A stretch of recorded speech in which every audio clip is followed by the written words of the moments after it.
What's going on, buddy? How's it hanging? How's it happening? You guys know who it is. This is Kevin from the Chord Progression Podcast, which happens to be Rocks or Rock and Metal Thrive. Happy Thursday, everybody. It is March 4th, and, well, we've got another great band on the podcast today from LA, a band called Witherfall. They are a metal band, but that doesn't do it justice. Trust me on that. And we talk a little bit about the music because they've got a brand new album coming out on Friday, March 5th called Curse of Autumn. Their song, The Other Side of Fear, and their NSFW, aka Not Safe for Work, music videos on YouTube right now. And this podcast, it's a little bit longer than the normal ones. This is about 2 hours long. However, trust me on this. We go full like Joe Rogan-esque feel where we talk about many different things like live shows coming back, stocks. Even we get into a little bit more of a stock market kind of thing, talk about streaming on Spotify, talk about the ritual of listening to an album and how incredible that can be.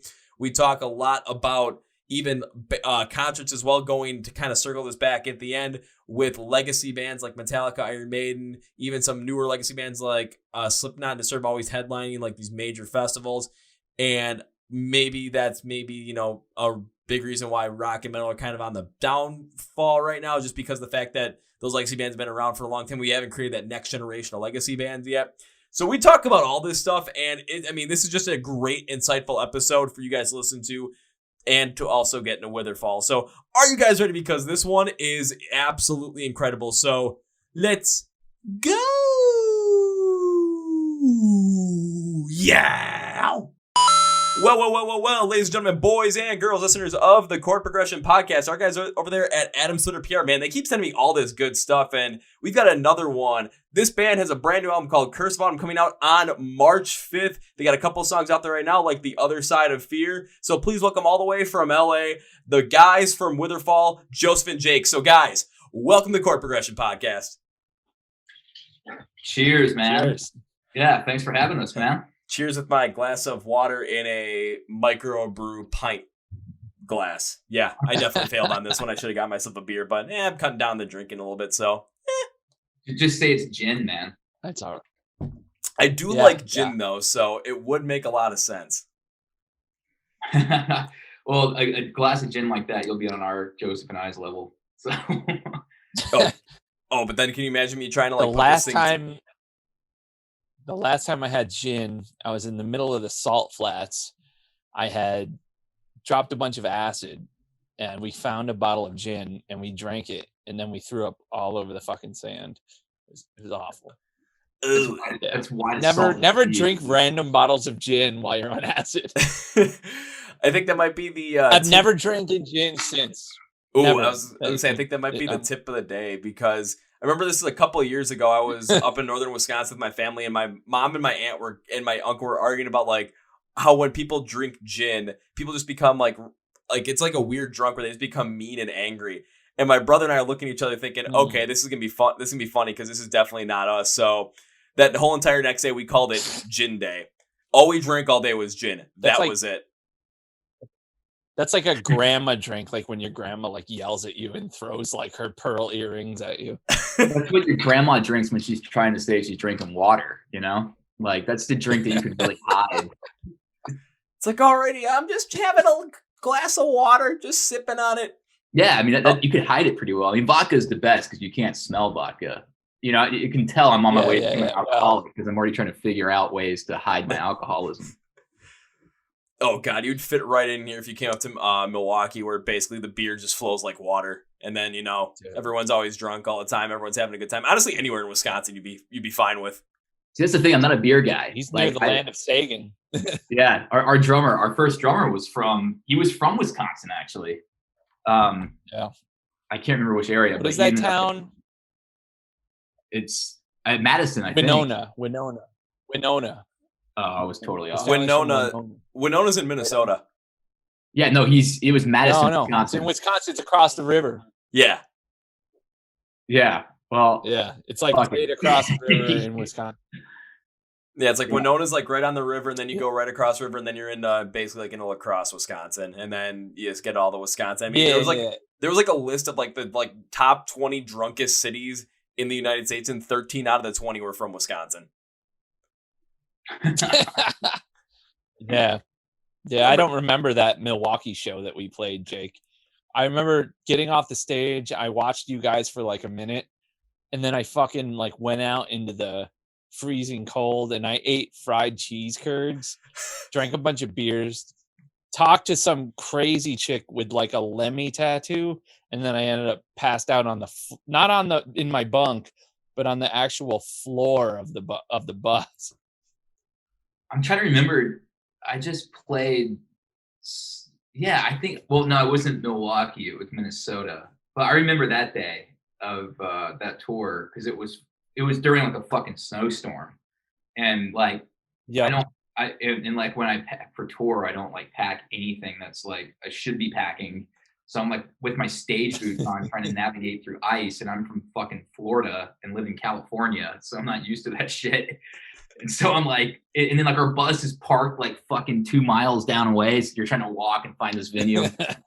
Yeah. Oh, that dear. was great. He's got like cartel boots. He's got cartel boots with the big points. And then usually by the end of the show, he's shirtless with a bottle of wine walking down the street. So imagine that in like 5-degree weather. That's why you drink so much though, because you can't feel the cold at that point. So warms you up. I was going to say, I can easily imagine that because I still remember back when I was in college because I went to college up in Minnesota. So I still remember the nights when it was like, negative temperatures outside Friday, Saturday night, and people are walking the bars. You're seeing girls walk to the bars like in like the short dresses, and you're just looking like, how the fuck are you guys not cold? Yet, of course, I'd always go to the bar in like jeans and a sweatshirt, even though if I had to walk 3 miles, like, hey, you know what? It's just a 3-mile walk. Who really gives a shit? Dude, I had a sweatshirt at least. So I was okay. Yeah. We did a show in Edmonton in like February, and like I remember I didn't even want to leave my bunk because it was so fucking cold, and but finally you have to because you got to go do sound check. So like hungover, you get out there, and like there were like fans and shit lined up, and it's like, why the fuck are you lined up like right now? The show doors don't open for like 5 hours, but there were these chicks in mini skirts and like their tits out and everything, and it's like, what the fuck? And they're like, oh yeah, this is nothing. Like, just wait till it's minus 30. And I'm like, fuck this. I just wanted to go back to my bunk, man. It's I can't do the cold. It's like, yeah, this ain't so bad there, eh? We just do this every weekend. Yeah, exactly. That's exactly what you sound like Sagan there. Yeah. I was gonna say, if you guys end up coming back around this way, once concerts resume, if it is during the winter, what you guys are gonna end up having to do is get some like heated jackets or something, so that when you have to walk outside in the like negative temperatures, just put on the heated jacket, like turn on with the battery pack, and all of a sudden you're gonna be walking. Your legs might be cold as hell, but your torso and your arms are gonna be nice and toasty. Yeah, it's okay, man. What if you catch fire? Back. Wait, what was that, Joseph? What if you catch fire? I'm not sure if they've ever caught like one of those fire. like really the batteries, man. Like, what was that plane that went down because like someone's battery like burst into flames?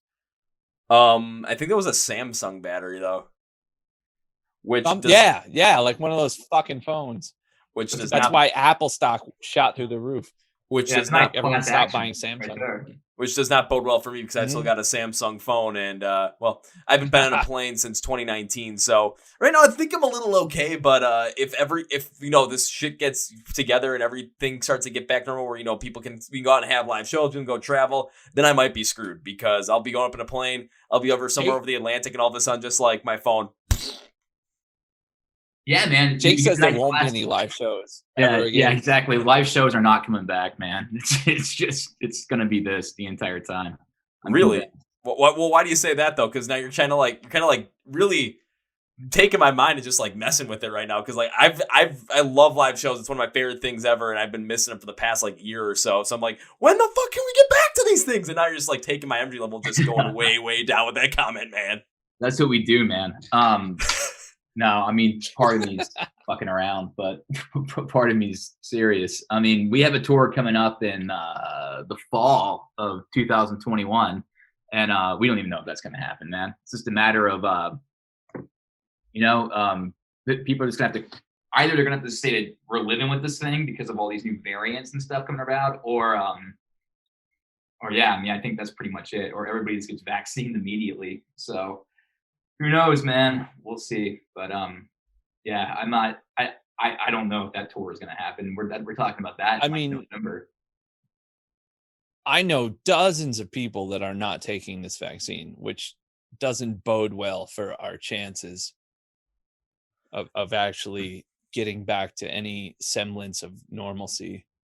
Yeah, it's either that or they just throw their hands up in the air and just say, you know what, fuck it, everyone's going to end up getting this at some point, and you know, go with it that way, because I don't think it's like if half the population, a lot of people will die. Yeah, if that happens. I mean, oh, for sure. I mean, that's the thing, is like this thing's released like something totally new.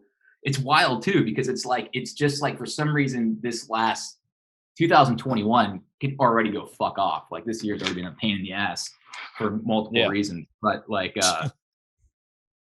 I mean, it just kind of hit home, you know, this month on like how fucked up the last 11 months have been, you know? And it's like, shit, we are gonna have to deal with this thing. So it's like we can't just keep living this weirdo life. Like in LA, I mean, you can't do shit. Like you haven't been able to do shit for like 11 months. It's just crazy. It's crazy how the economy can be shut down like that. But it's not getting any better, you know? It just slightly dips down, but then Super Bowl parties are happening and everyone's gonna get fucked up there. And then 2 weeks from now, there's all this like counterintuitive, counterproductive activity where everyone's like, fuck it, like we've had enough, and then they do a bunch of shit, and then like, you know, 20,000 people die. Like, you know, it's like collectively America's become like toddlers, where like, you know, the government, the CDC, like your parents are like, don't stick the fork in the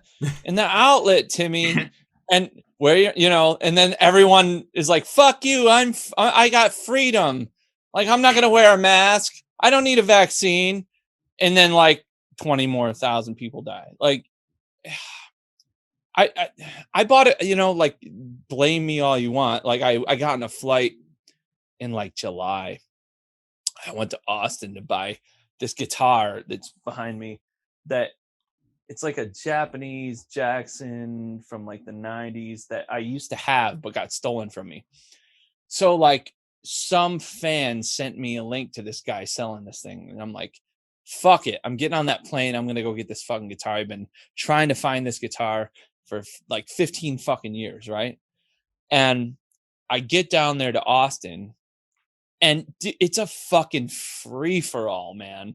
You got like the protests on the streets from the George Floyd thing, and you know, nobody's social distancing, and cops are like pulling people into vans, and then you go into a bar and people are drinking, eating, no masks, fucking crazy shit going on. And I'm like, we wonder why the fuck we have the highest mortality rate in the fucking world. Like, well, it's insane. Not just that, it's the fucking obesity too, which no one wants to say because you're going to be fat shaming. So we actually are not the highest. Mexico overtook us 2 years ago. And for obesity, not the for obesity. Yeah. Yeah, but it's why the fuck is no one saying that? Like our buddy we were just talking about, Rogan, you know, it's like, why it's true. It's true, but that, you know, that's a bullshit, like, and this is a Sagan colloquialism. He's like, that's reductionist. And it's like, because it doesn't matter why people are dying. Like, it's like, you don't like go, oh, my uncle had cancer, but someone stabbed him in the neck. You don't go, he died from cancer.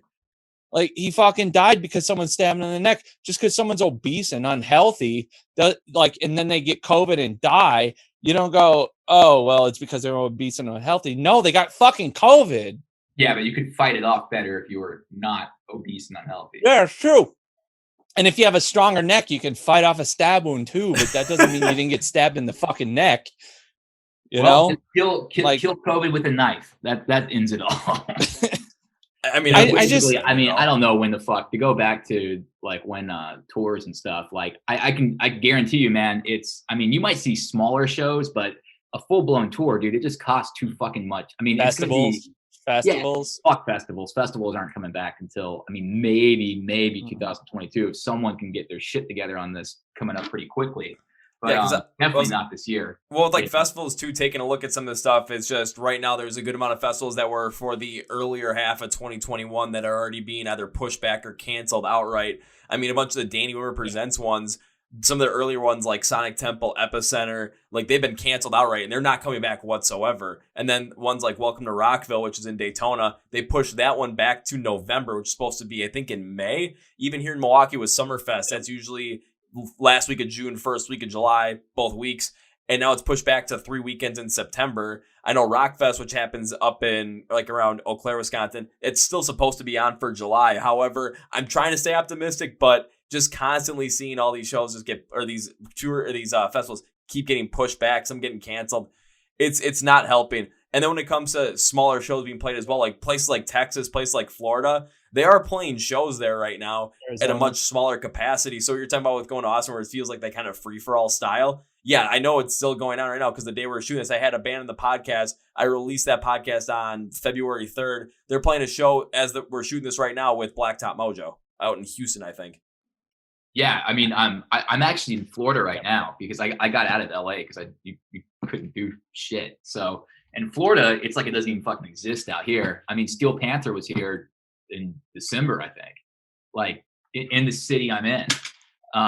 They did like 3 or 4 shows out here in Florida, probably because they had to, fucking pay Christmas fees, or fucking buy some gifts for what they're doing.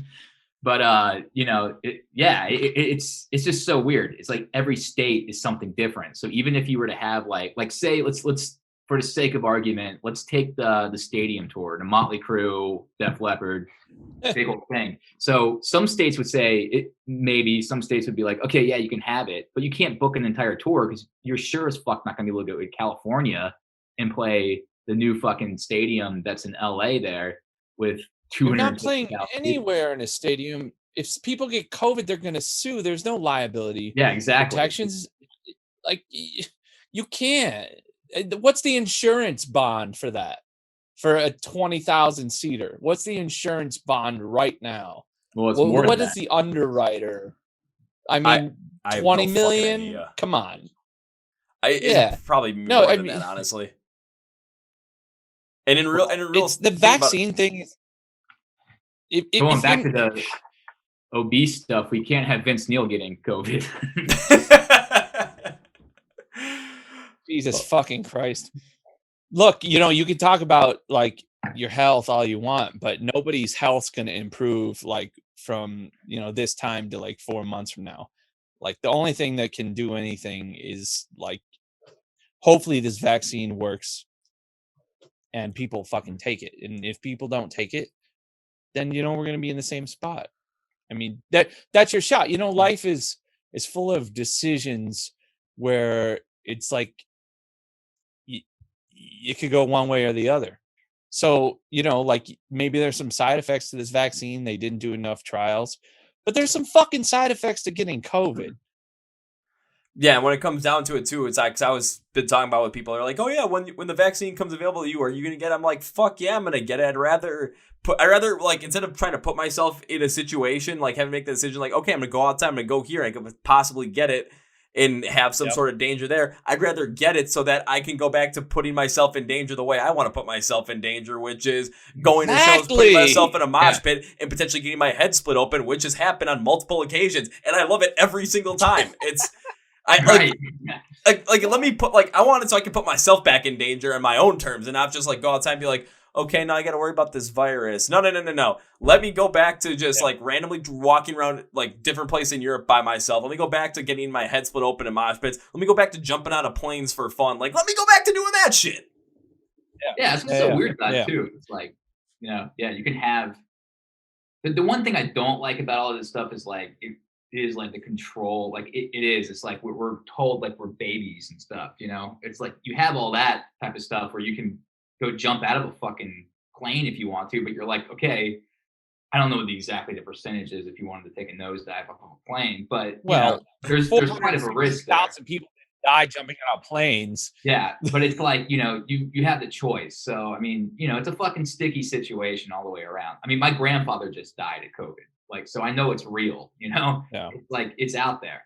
And and the vaccine, I mean, maybe some of the side effects, it could, help my insecurities. That'd be great. Mentally, could go in there. I'm willing to take that. I was walking down through my enclosure here. I sound like a tiger that's been tamed. No, and there was this Chinese lady, and she's like calling me over. She can't. Jake, you were on the call. She can't close her trunk. Like her trunk, she just doesn't have the strength to close it, right? And she's like, "Hey, can you help me?" And I was like, "Fuck!" Like she's not wearing a mask. Like I put on a mask, but I had to tell her to back up so I don't kill this 80-year-old lady who's trying to close her trunk. Like I don't know if I have COVID right now and I could spread it to her. I'm like, yeah, like this shit, like it's like the cost benefit of taking the vaccine is just, it's too much on one side. Like I just don't get it. I don't get it. Like how much damage has this thing done, like to, lives, to the economy? We can bitch at the government all we want about like closing everything, but what the fuck else are they going to do? We have like 4 million people die. I mean, well, each place is taking it differently. Look at Florida versus California. It doesn't matter. What's the percent? If everyone gets it, the same percentage is going to die.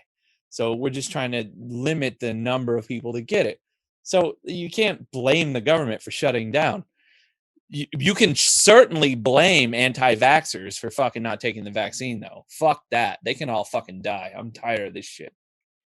I mean, at the end of the day, it should just be about whoever wants. The vaccine isn't going to work, though. No, that's the problem. The problem is it doesn't just affect you. Like if you don't take the vaccine, it doesn't just affect you. It affects everybody you fucking come into contact with.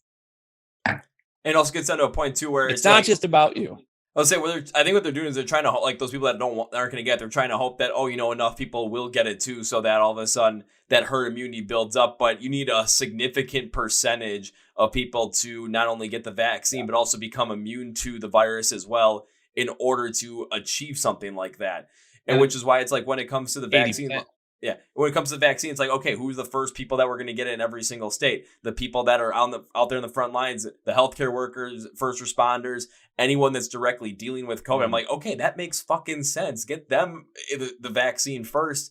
And then afterwards, like now they're rolling out here in Wisconsin, they're rolling out to people that are 65 or older. Then they're rolling out to people that are more customer facing in like essential jobs. And then they're going to go off there. I don't even know what like tier I'm in that I could get it. But once I'm able to, I'm just basically be like, hit me.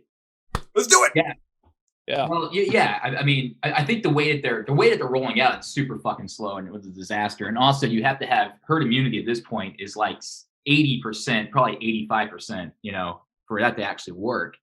And so whether you have it or not, but also just the slow rate of it. And also some states are like, they're giving everybody the doses and you have to have two, at least with the two that are out now, with the Johnson & Johnson one that hasn't been out yet. I think it's one, but the two ones out now. So if they just blow their load and give everyone the fucking shots, but you don't have enough for the second one, you're not vaccinated at that point. I mean, there's some logic that is just completely fucking lost. That's like, what the hell are we doing? Anyway, I think herd immunity supposed to be a music podcast. We'll talk about music later. Herd immunity gets really misunderstood. Like herd immunity doesn't mean that it goes away. What it means is that the spread is slowed so much that it's not statistically significant as a public health crisis. Herd immunity doesn't mean because 80% get the vaccine or are immune that you can't get it. It just means that it's statistically not significant anymore as an issue in the public health sphere. Like, if you aren't vaccinated, I was going to say, go ahead. But about this one too, is that even if you have herd immunity, I mean, your antibodies go away after a while because of these new variants. I mean, it's that's like the boosters. That there's other diseases that we get vaccinated for, and then we need boosters after a few years.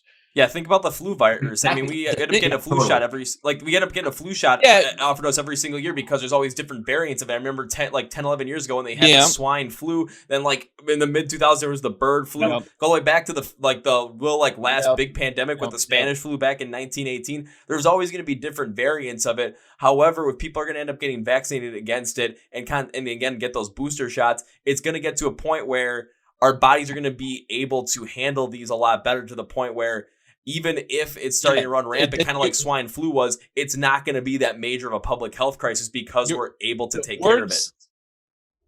The words you say a lot better are the key. Like, it's not like you're not going to get it, but you're not going to your chances of dying from it are a lot less. That's the key. Like, this virus isn't going to become extinct because we all get the vaccine, but like it'll go from 500,000 people in a year dying to maybe 30. Here's what it breaks down to. That's the fucking goal. It's either majority, a lot more percentage need to either take this vaccine, or it's basically a black and white situation. They have to take the vaccine, or we all have to deal with the fact that, we're going to have to live with it. This is a new part of I hate the term new normal, but it's a new part of the new normal. Mm-hmm. So it's like people just have to fucking swallow that pill. And, it's like mole people. Yeah. Yeah, let's bring that back. Let's have that mixed in the genetic pool now, Yeah.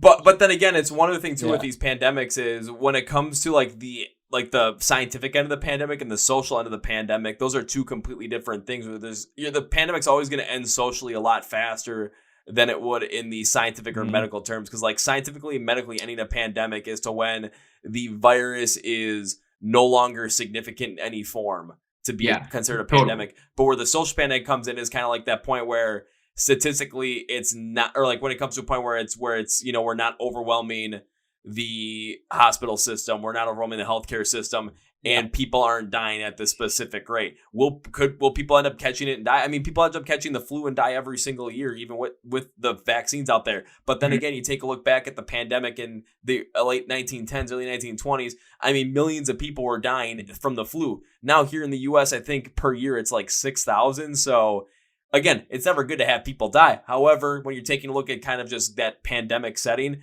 I mean, you're taking a look, millions of people here down to 6,000. That's a success right there. Yeah, sure. Yeah. I mean, you're right. Still afraid. I was just saying, people are still afraid to take the flu shot. They won't do that. So it's just you get in these kind of areas too, and it's like we all have the same view. It appears that way, but then there's people that view the complete opposite of us, and they all get in the same circle and just start jerking each other off, And it's like it ends up becoming. It's like I don't know, man. It's a weird thing to. Everyone just wants to have their own teams and their own battles, and I don't like teams at all. I don't like that aspect. I think it's like I'd like people just to be like, yeah, this makes sense. This makes sense. I might not like it, but this is what's going to have to happen in order for this to. Unless there's people out there that love the pandemic lifestyle, otherwise make some fucking changes, It's a t-shirt, Jake. That's a t-shirt. Yeah. The pandemic lifestyle.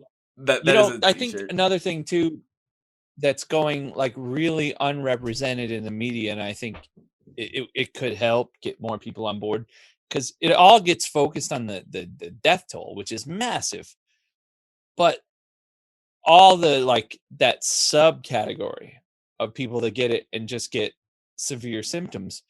I mean, there was a month and a half that I couldn't climb a fucking flight of stairs without being winded. I'm a fucking singer, and I'm pretty fit, and I was fucked. And I mean, there's ballet and theater guys in New York that died and had limbs amputated, the blood clots, like all this different stuff that happens. That was like, a weird it kind of goes. That was a weird. No, it's not, man. Like it goes by the wayside how many people have like other stuff that's not mortal, but affects their life in a really negative way. Well, I mean, like if it's 450,000 deaths. Look at not just, okay, so I've actually known 2 people that have been affected highly by COVID, if we put it that way. And I mean, look at the people too that have like, fucking overdose, suicides through the fucking roof, alcoholism, all these. Yeah, those are personal choices that they bring on themselves, not something they get going to Walgreens.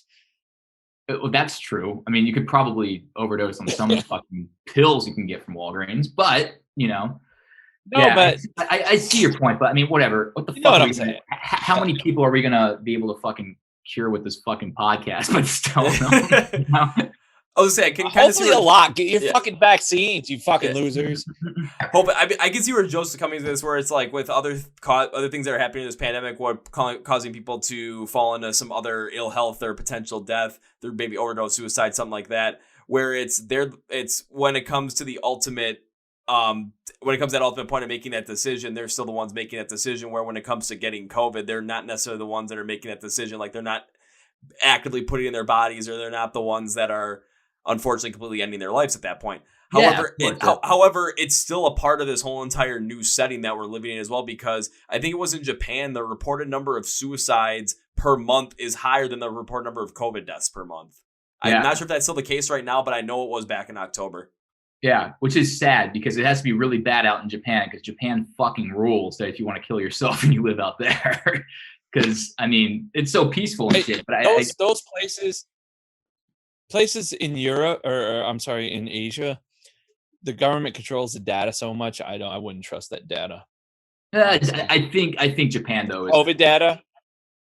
Well, definitely I wouldn't trust the COVID but data. Japan, I don't know. I'd trust Japan. Wouldn't do it, because I mean they hushed all the fallout from all those nuclear catastrophes. All the to protect Fukushima the plant? economy. Are you talking about the Fukushima disaster from 2011? Fukushima, yeah. With Sony, the whole Sony thing, like when the tsunami hit. Yeah.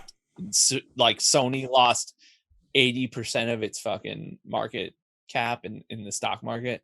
So they were just basically trying to downplay it to protect the Sony stock. Watch it. We're on Sony out there. I made a lot of. We probably shouldn't talk about Sony. Yeah. I don't know. I'm pretty sure Wall Street Bets on Reddit is looking into this right now as we're speaking. So what's it about Wall Street? I'm pretty sure they're looking at this whole entire Sony thing right now. Be like, okay, maybe we'll see what happens. But then again, with the PS5 release and how it's so hard to get that, I mean, their stock is. I think they're doing pretty well right now. Dude, speaking of stocks, that's been actually the thing that's gotten my mind off. Sony's fine. Fucking the GME stock. Watching these guys that were like, I put all of my life savings into GameStop at $430, and it's down to like 63 now. And they're like, what do I do? Like, you played and you lost, big guy. That's what you did. Exactly.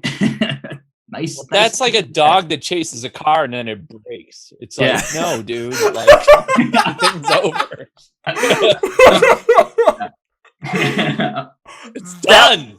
Stop running. That might be the best analogy for that I've ever heard. Like that is fantastic. Yeah, that's great. Yeah, but that's been a nice little way to No, but like people that got in right at the beginning of that whole craziness, even if they sold right now, would still be up 10 times. Sure.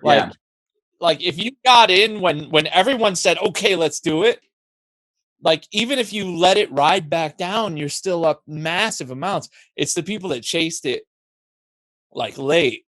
And that's always the case with the stock market.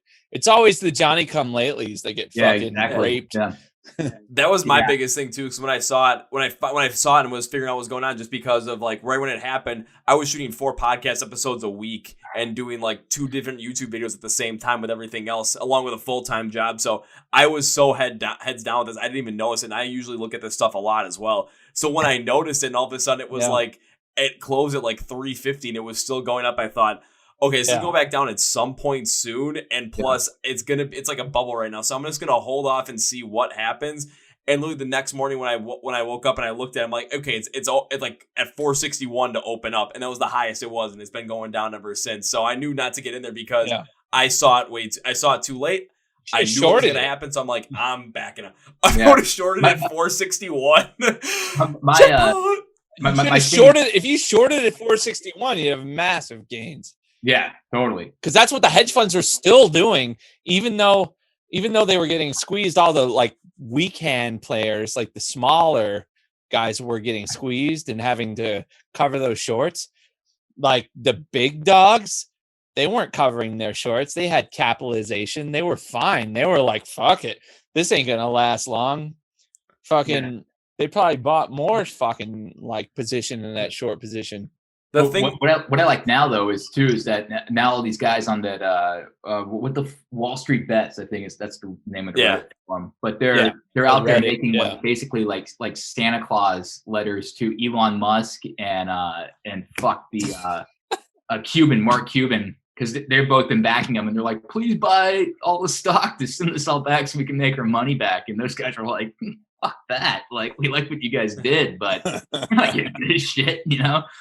I mean, what Robinhood did was fucked up. I mean, that was totally fucked up on there, because also when you look at the guys that actually were gonna bail out basically those companies, the ones that were doing all that bullshit, you know, it's owned by the same guy. It's, you know, it's like they took the fund out and then Robinhood, and they're not admitting that stuff. So I'm going to be curious as to how that comes out. But, you know, at the end of the day, the big guy always wins. Well, they were allowed to sell. Like, you were still allowed to sell that stuff. They didn't stop you from selling.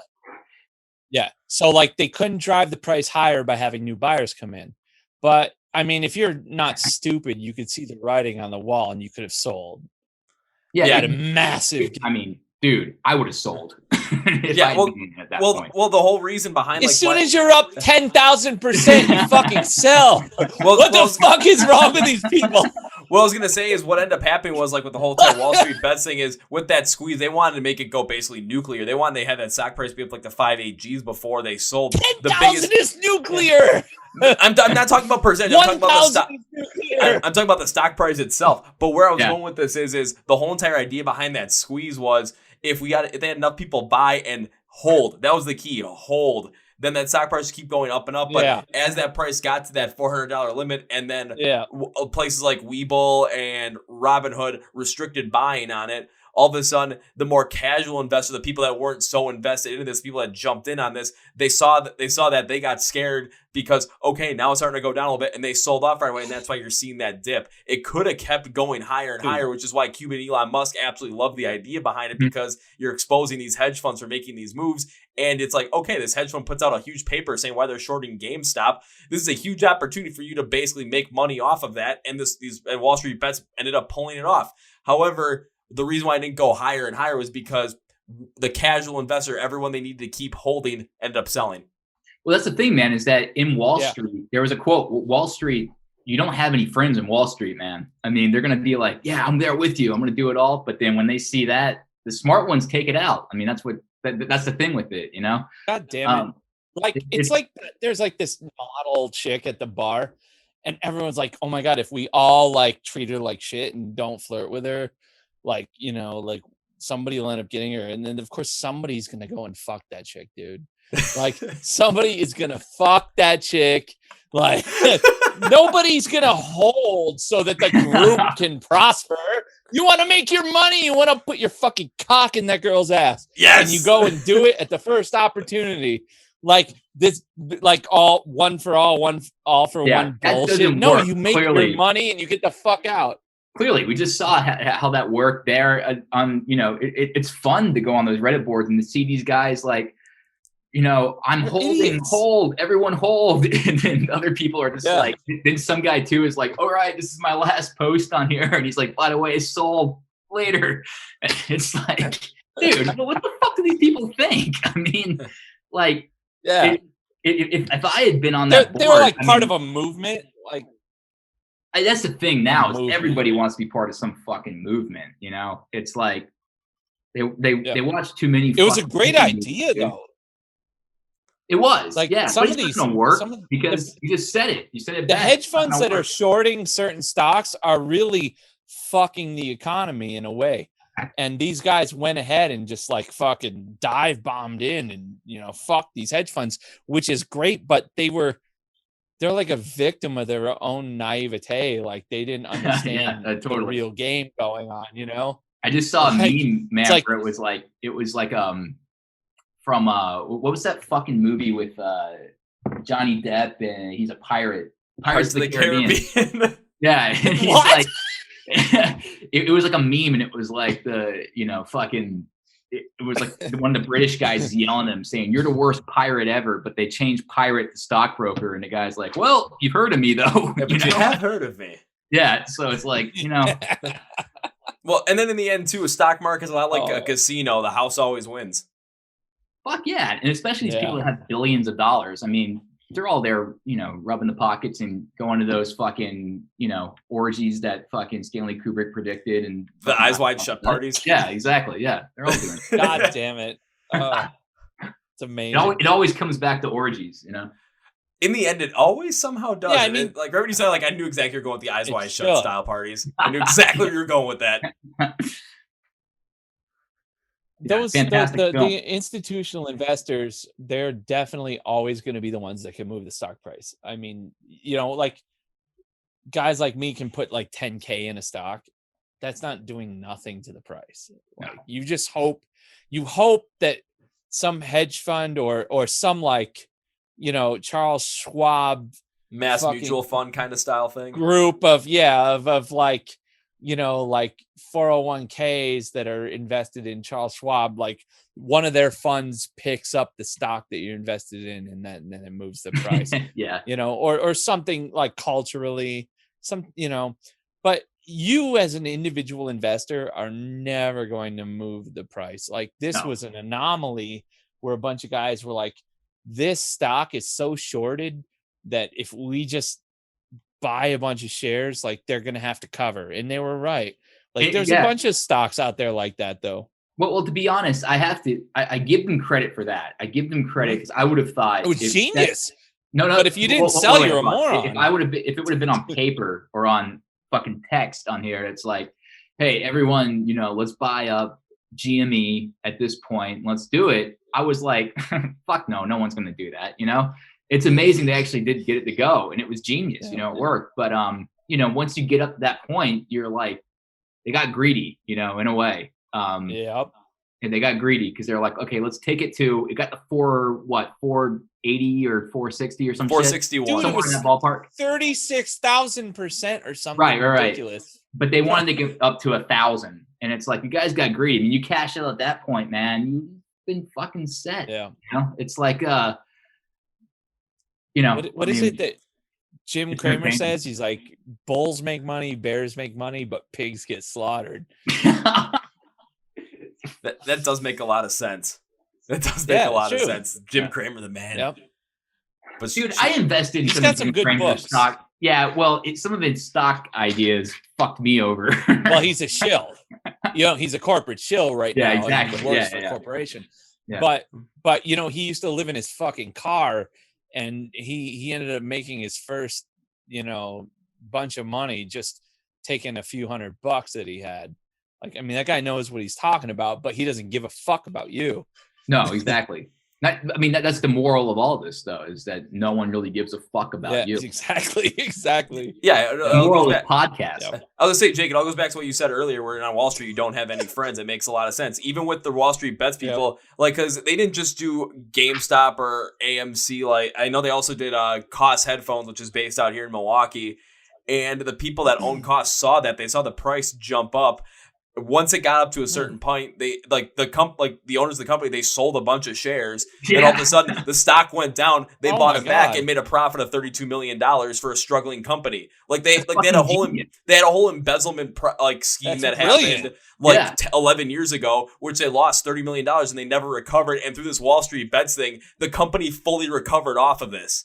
Yeah, it took 11 years, but all of a sudden they recovered, and now they're doing and now they're set up to go back and become a more prominent player in the audio scene. I'm like, holy shit. Now that's what I'm talking about when it comes to just a company just actually seeing this happen and taking advantage of the situation, because of course, it's going to go to a certain point and then everyone's going to drop off, like we saw with GameStop, like we saw with AMC. They did it and they actually timed it perfectly. That's fucking cool. Yeah. Capitalism is all about taking advantage of the ignorance of others. I mean, yeah, it really is. I mean, we like to talk about it being about adding value, but I mean, value's implicit. Value is everywhere, but most of the big money moves are about ignorance, honestly. It kind of is. I mean, even go back to the housing crisis from 2008, all the ignorance that was behind with all those CDOs and giving people all those flexible mortgage rates. Yep. I mean, this is basically what I studied in college was all this shit, because I was an econ major. This is all I looked at all the time. Oh, wow. I'm loving this line of discussion. Honestly, it's like Witherfall, your drunken financial advisors. Yeah, exactly. Because people are gonna be like, fuck, I think we're 50 minutes into this already, and people are gonna be like, they're like, where the fuck is the curse of autumn on all this? It's like we're here just talking about fucking finance, man. I mean, learn your place. Yeah, I mean, dude, to be honest, this is gonna be controversial, but the coronavirus thing was for individual investors, was, if you had the capital at first, was great for it. I mean, I bought into a ton of companies when they all tanked, especially travel stuff. And I made quite a bit on it all, because it's I still can't believe Delta did that. I can't believe it. I can't believe it, Jake. I looked at the price of Delta the other day and I was like, motherfucker was right. I was actually advising him not to invest in Delta. I thought they were fucked, and I was wrong. Holy fuck. Yeah, no, made good on that, Buy low, sell high. I mean, that's basically no sense.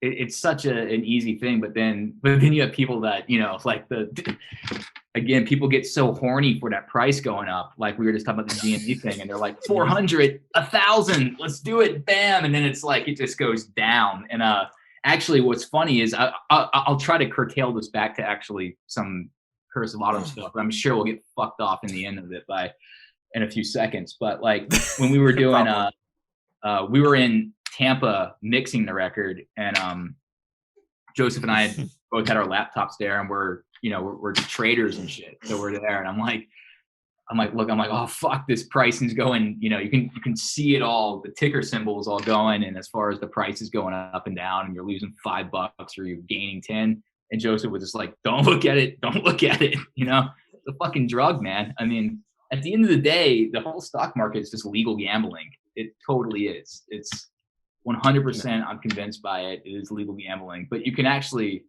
you can use math to it and get away, Yeah, because I mean, I pretty much kind of did something similar too, where I took a look at where my 401k was, and I have full control of where everything is invested in there, along with my mutual fund as well that I'm in. So when all of a sudden all this stuff was starting to hit, I'm like, okay, let's start moving into some other stuff. Let's start maybe looking over okay, use some of this money. We're gonna start focusing on buying some of these stocks with the 401k stuff and see what ends up happening there. And it was similar to what you did, Jake, where I was like, okay, let's take a look at the things that are going to end up dropping, because at some point they're going to end up going back up. It's just going to be a point of when and how long I want to hold out on there. Right. However, I have gone through points in time where all of a sudden my 401k just dropped 25%. However, then all of a sudden it goes back up and then adds another 5 or 10% on top of that within a month. So it's like, okay, I can see where that happens. Yeah. So I totally understand the kind of move that you're trying to make with that. So again, I was going to say too, also the way that I invest too, I use a very small percentage of my money too for it. It's like if I, at the end of the day, it's money that I can lose. So it's like if the guy from Delta, ends up blowing his head off along with the entire company, it's like, you know, I'm going to lose some money, but I'm just going to be fine. You know, I think like mutual funds and ETFs and all that stuff, keeping it safe like that is probably the best bet, you know, for being conservative, at least, you know? But yeah, I'm I mean, not conservative. yeah, I know you're not conservative. I have nothing to lose. That's the difference. You know, like for me, like the only I mean, fuck, there were some months, especially when I was younger, where I would take my rent money. Like I knew, like when the financial crisis hit, like I saw Bank of America like plummet. Like it was down to like $3. And I was like about to pay my rent. I was like, fuck that. And I went and I bought all with all my money. I bought Bank of America and I watched it climb. And then I was able to pay like 4 months of rent. You know what I mean? Like when you're on the bottom, sometimes it helps, you know, to take that shot. But you know, like I have a head on my shoulders. Some people just have no business in the fucking market. Like what you were saying, like you just wait it out. Like, you know, like you have a company, you know, it's not going anywhere. Yeah. You invest in it. It might go down, but if you have the money, you just wait it out, right? So like this type of thing, this type of way to make money in the economy is really reserved for people that have excess money. Like people that don't need that money to buy food or to exactly, yeah. It's played. I mean, it's but you know, but like most people don't understand that they don't know what they're doing, and they put their money that they're going to need to fucking retire from like 60 years old to 90 years old. You know, if they're eating well, they'll get to 90. But you know what I mean? Like these people. Well, that was a problem too with that. Right. Those people, though, were like, oh, you know, hey, I'm watching grandma's money on this. You know, I'm grandma's financial advisor. GameStop's going up. Holy shit, this is great. And then, you know, grandma's money's all down and grandma's got to go. It's going to go to 1,000, but we can buy it 400. Yeah, exactly. Yeah. Now grandma's. It's only up 40,000%. Who cares? Yeah. It's definitely something where it's a lot easier to make those kind of moves, especially you have more money and to be able to do something like this. However, I do understand your point, just where it's just, you know, there comes a point in time where you have nothing to lose, so why not give it a shot and see what happens? But because I was trying to think of what was another one I was going to go. You still got to do the due diligence. You still got to read the financial reports. You know, you still like you have to read the PL statements. I mean, God damn it, you have to learn some financial literacy before you like start really doing this. You know, like if you want to throw like $300 into the market, like whatever, who gives a fuck? Yeah. Now you can't go to Denny's, you know, but because I was gonna say, like for myself, if you really want to make any money, you know. I was gonna say, like for myself too, I'm taking a look at it where it's like I've got money in like 10, 11, 12 different places. So it's just there's some stuff like, okay, this is more liquid, this has got more. This is more for investments. This is more for all this other stuff. But so it's like kind of like what Jake was saying, even though he's frozen right now for some reason while I'm continuing to talk about this. Oh, am I really? I love that. Wine, well, your just... vocals are fine, but it's just like your picture. It's just you sipping wine. It's kind of funny. Are you serious? Really? Okay, now it's back. Well, okay, we got a minute. Just like actually, I wasn't frozen, man. I was just drinking as much as I could. Yeah, but kind of like back on that as well, where it's like there's not gonna be a lot of people out there that have that kind of type of just financial freedom in order to pull off something like this, like just throw some money here and there just to see what happens. Because there's some people that just, you know, they're living paycheck to paycheck and they're more worried about making sure they have something to eat for the whole entire week and a place and a roof over their heads instead of trying to put, you know, $400 into GameStop. Right. Yeah. I mean, that's totally, you know, that's how it works. But again, like what Joseph's saying too, is like these people, if you're going to do that, and it is great, you can make a profit on this stuff. But you got to do the work. You got to do the work. You got to do work and look at the company. And, you know, like Delta, for example, when I did it, I was like, I knew Delta isn't going anywhere. I'm going to have to sit on this for, you know, months before I'm making but I knew in my head, you know, going forward, I was like, sooner. Yeah, it did actually. It really did, because I thought it would be like the end of the pandemic. I did the same thing with a few other, like, travel stocks, and that's just how it works. I mean,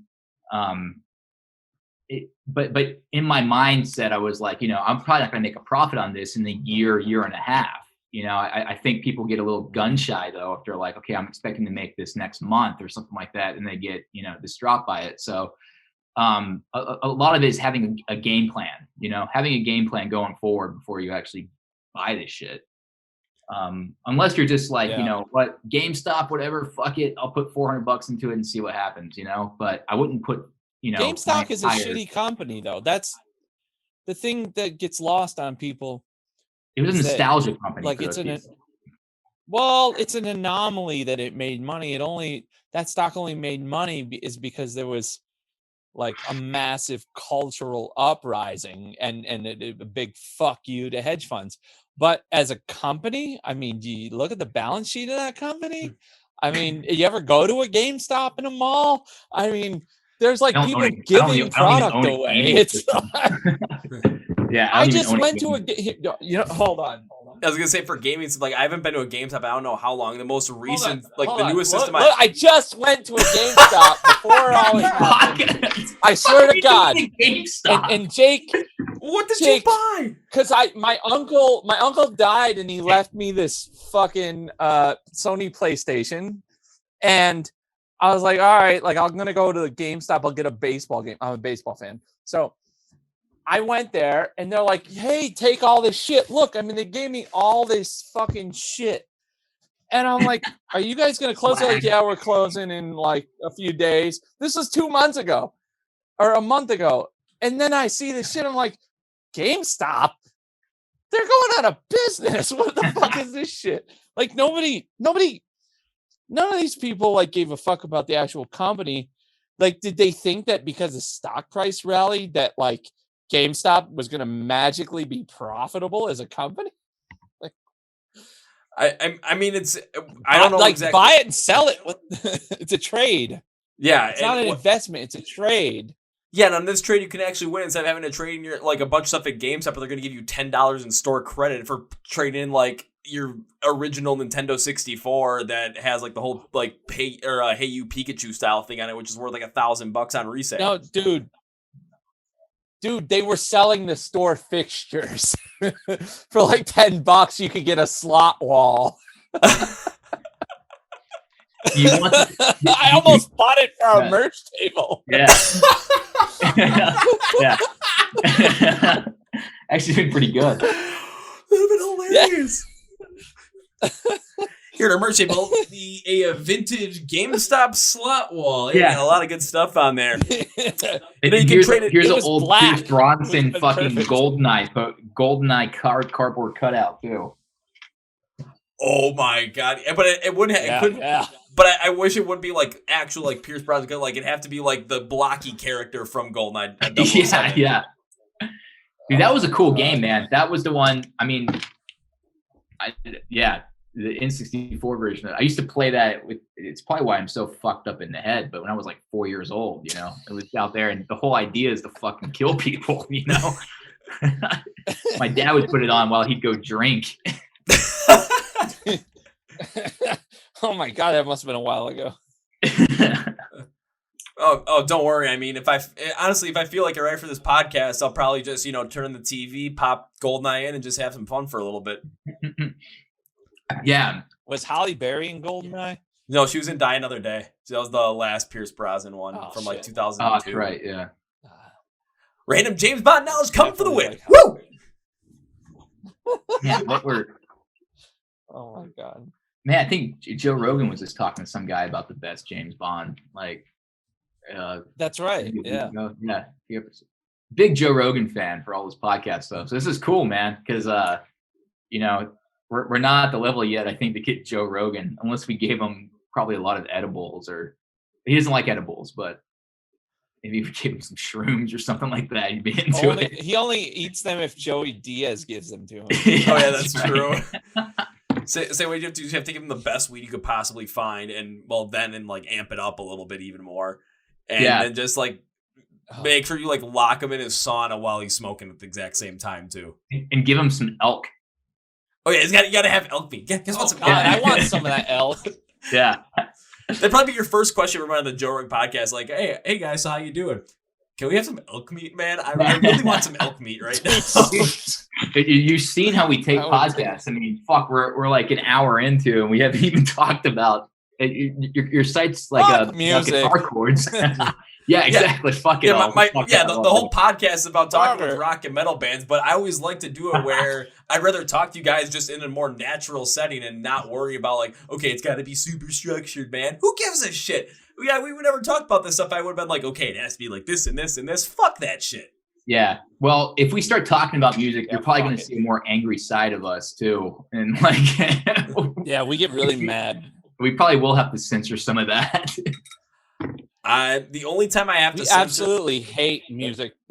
I was gonna say the only time I censor anything is when I'm making like the minute-long preview video that I put as an ad. If I have to take like, if there's like one word in there that's gonna end up getting the ad pulled, I would censor it. But otherwise, when I put it out on YouTube or like put the audio on Spotify, podcasts, Google Play, iHeart Radio, I don't edit out any of that shit. Well, we enjoy talking to you, so we might John's actually not here, stuff where we might slip some stuff where we're like, oh shit, you need to take that out. Well, you know what? Because we literally are an hour into this right now.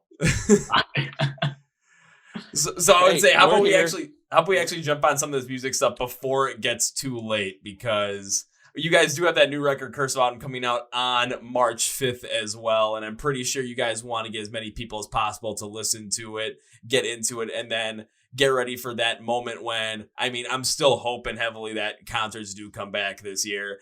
That, you know, we can just get into a mosh pit and split our heads open while listening to Witherfall. I mean, that just sounds like a good idea to me. You love violence, don't you? I do love violence. Yes, I do. One of my favorite songs is called The Violence.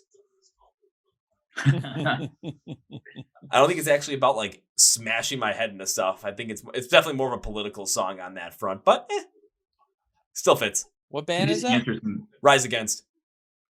Oh, cool. I like Rise Against. It's cool, kind of like, you know, modern punk, you know, in a way, but it's not as like, you know, fucking bare bones. Yeah. I gave it a name. Like I try to like figure out like how I describe it. Like I didn't want to describe it as like their music. Oh, it's just Rise Against. I'm trying to figure out a different way to describe it. So I'd always describe it as polished punk, where it definitely has the punk rock feel to it, but especially you take a look at the instrumentals, they're not going to be as raw or as bare bones or as visceral as something like earlier on, like the Sex Pistols or Dead Kennedys, or kind of the more modern version of that with Anti-Flag. But it's not going to be something where it's, you know, just completely just soft or anything. Like they're still raw and forceful in there, but it's done in a more articulate way. That's where the polished kind of part comes in there. I had to be in the mood for punk music, but when I am, the Ramones kick ass, man. They had cool songs, they had melody to it, and it was, I mean, and I think it was the guitar player, fucking whatever his name was it Joey Ramone's a singer, whatever his name is, his actual technique, his like, it was all just down picking for his rhythms were cool, man. They had cool songs, but you know, it's something I have to be in the mood for. Them and the Misfits and the Sex Pistols, you know, never mind the Bollocks or Misfits were cool. I like Fear, Dead Boys, stuff like that. Yeah, that stuff's cool, and that stuff all kind of blends into like I like stuff new wave, which 80s new wave I really like. I mean, new wave, goth, like kind of stuff. You know, anything melodic is cool. Makes sense. I mean, for me, like when I listen to punk rock, I can listen to Rise Against any day of the week or any time. I mean, I was listening to it today while I was at the gym working out because I thought, hey, you know, why not put on something that I like? Yeah, otherwise, I'm always listening to like a bunch of metalcore and stuff just because it's fun to work out and listen to that because it just gets you going. Well, for me, with, you know, liking violence too, kind of makes me want to smash my head into stuff. But like also when it comes to their punk rock as well, it's like I have an easier time listening to it, but there comes a point in time where it's like I have to be a little bit in the mood to listen to stuff like Anti-Flag, Pennywise, Against Me, and then some of the other stuff too, like Dead Kennedys. That's always one that I usually go to on like an older sense because I don't know, they just got a wacky sound. I'm like, I absolutely love this shit. Or even getting to like some like different kind of punk as well, like some ska punk. Just kind of just more upbeat tones with all the brass instrumentation going on there, and then just like wanting to run your head into a wall or something just because. Well, what's the big punk band that did the ska thing? Which one? Real Big Fish, Goldfinger, Really Mighty big. Mighty Boss Tones. Blue Fish, yeah. Nope. No, not the Boss Tones. They're more like I'd say they'd have to be Real Big this is Fish. different. Yeah, Real Big Fish thing is the one that No. did The Or, biggest Rancid. Rant. There we go. I was about to be like, wait, who the fuck are we talking about? And then my mind went to Less Than Jake. I'm like, That okay, bass player is out of fucking control, man. That guy was nuts. You ever listen to some of that? The fucking Rancid bass lines. I haven't in a while, so I he's gotta insane. jump back into that. The Casualties were a cool. Jake, fucking you ever punk band too? Casualties? I know those guys. Yeah, they Like, had a I cool. I, was- mean, they had the. I used to hang out with all the gutter punks. Yeah, back in when I first moved to Hollywood, I didn't have a place to live. I used to crash on people's couches at parties after, like, you know, hanging out at the Rainbow and shit. And like a lot of those guys, like the Mistakes, the Casualties, I used to basically fall asleep in my own puke on their living room floors. But I was like 19 years old.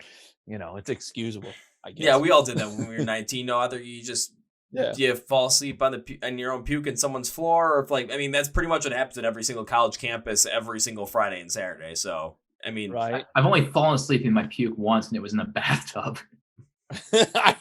You were here. I was in Vegas. Yeah. Yeah, I was waiting for him to call me, and then I never heard from him. And then I heard from his girlfriend at the time in the morning. Sorry, Jake passed out in the bathtub. I was like, what the fuck? You mixed red and white wine, I think, right? Is that what happened? Yeah, I was a little less experienced at that point too. That was right before I went and saw a Guns N' Roses concert too. When it was Axl and Roses, actually. Yeah, so that shows a time period, because that goddamn Guns N' Roses tour has been going on for like 5 years. I mean, it's like, guys, change the fucking name, you know? You probably got fucked up because you saw DJ Ashba try to play Slash's solo. No, I puked in at the show after watching that. Jesus. Hey, sometimes you go to a show and it's just like, Oh, dude, you don't even want to know, man. I've seen actually another Guns N' Roses moment when it was that tour. And Guns N' Roses is like one of my favorite bands. They were like an icon band for me when growing up, and like I loved, especially the song "Estranged," which is what the songs or the story's all about. So like I had seen them on that first run when like Duff and Slash came back with Axl in New Orleans, actually. It was fantastic. It was Superdome. And then later on that year, I was playing a festival in Belgium, Grass Pop, and they played, and like it was fucking horrendous. Like I had no idea what the fuck happened to the band at that time. It's not like they weren't rehearsing, like they didn't on tour the entire time. And my bass player at the time, I was there with some friends, and I'd actually snuck a bottle of wine in my leather jacket. So I was from the backstage. So I was there sipping on it, pretty hammered.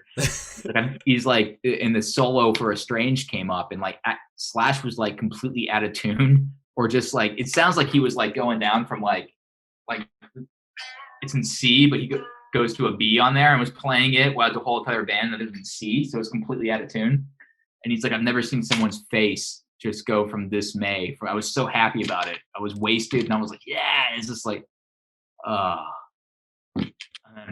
that was the end of it, man. That was probably the worst concert experience I've had, but seeing Guns N' Roses in New Orleans was the best. So it weighs itself out, you know? Yeah, I mean, the cool thing about those guys, they were so bad boyed. It was like, you didn't know what the fuck you were going to expect, you were going to get. And it's still to this day. Yeah, it's either you're going to get something that's going to be absolutely fantastic, full of a lot of raw viscerality, full of a lot of great solos, full of just everything that you want from it, or it's going to be something where someone's going to be completely out of tune, or Axl's going to end up like yelling at people in the crowd and then jumping into it head first, trying to fight some people. And Axl was the best part of that show, of the Grass Pop one, the one that I saw them on. That the band was at it. I don't know what the fuck was going on with them. They had some bad drugs or something like that going on backstage, because Axl was killer, and he was the one that was like, he had this like look in his eyes that was like he was just gonna slaughter everyone. And that's the thing too, is like I was such a huge Slash fan, but when I saw Axl live performing in person, it's like, man, that guy just commands the stage. There's no competition on that stage. If Axl's out there, there is no competition. It was pretty cool to see, actually, just being like, because it's like, damn, there's guys out there that can fucking just command an audience. Yeah, and there's very few guys that command an audience with just, I mean, or even guys or girls, anyway, whoever it is, just go out there and command it. Like, I don't think anyone's ever done it as good as Freddie Mercury ever did it. Especially take a look at you just take a look at Live Aid 1985. That is like, no one's been able to top that kind of a crowd control and just domination as any kind of musician in that sense. Well, the one too when he does it at Wembley Stadium, and it's right before Under Pressure, and he actually literally tells the crowd to go fuck themselves, you know, because when he's doing like his vocal solo right before it kicks into it, and he literally tells the crowd, he's like, "Oh, go fuck you," you know. It's like, and they love it. It's like, all right, you got him, man. Yeah. We love Queen. I mean, that's our favorite band. Yeah. Yeah, the best. That's what we based Witherfall all off of. Was we wanted to be a metal version of Queen. You know, just no rules. You know, yep. They had no rules. Songwriting. You know, yep. it was just whatever you feel at that moment is what it's gonna be. You know, you can't fake it, and that's totally what Queen was. Bands like Queen, you can't, like, if you were like, oh, I've never heard Queen, show me a song. And then, like, you show them a song, and they're like, oh, yeah, I like that. And then they're like, oh, here's another song. And you're like, is that the same band? You know, like, those are our favorite bands where, like, there are no boundaries. Like, each song is its own world. Yeah, I kind of understand where you just let the songs also. I mean, one thing I'm a big proponent of is just letting the songs, when you write them and like create them, let them flow naturally. Don't try and force anything in there. It's like, okay, we got to stick to these boundaries. No, fuck that. I mean, if you want to try something else, give it a shot. If you think it works, go with it. If you play it and you think it doesn't work, then try something else. I mean, it's all up to you, all up to what you want to do. Plus, when you take a look at Queen as well, it's like, I mean, I'm trying to think about this as well. It's like if someone said, okay, play me a Queen song, and all of a sudden you play him something like, let's say, trying to think of something that's like Somebody to Love, and then you play Hammer to Fall right afterwards. It's like, is this the same band? Yeah. It's like, it's definitely the same band. You can tell because there's no other vocalist that sounds like that. Yeah, you nailed it, man. Yeah. I mean, that's exactly how it goes. I mean, there's so many other examples too that you could say, but that's a great one. And that's how that band is. Because if you were to, and that's how we like to compose records. Like, let's take, like, for example, A Night at the Opera, that record.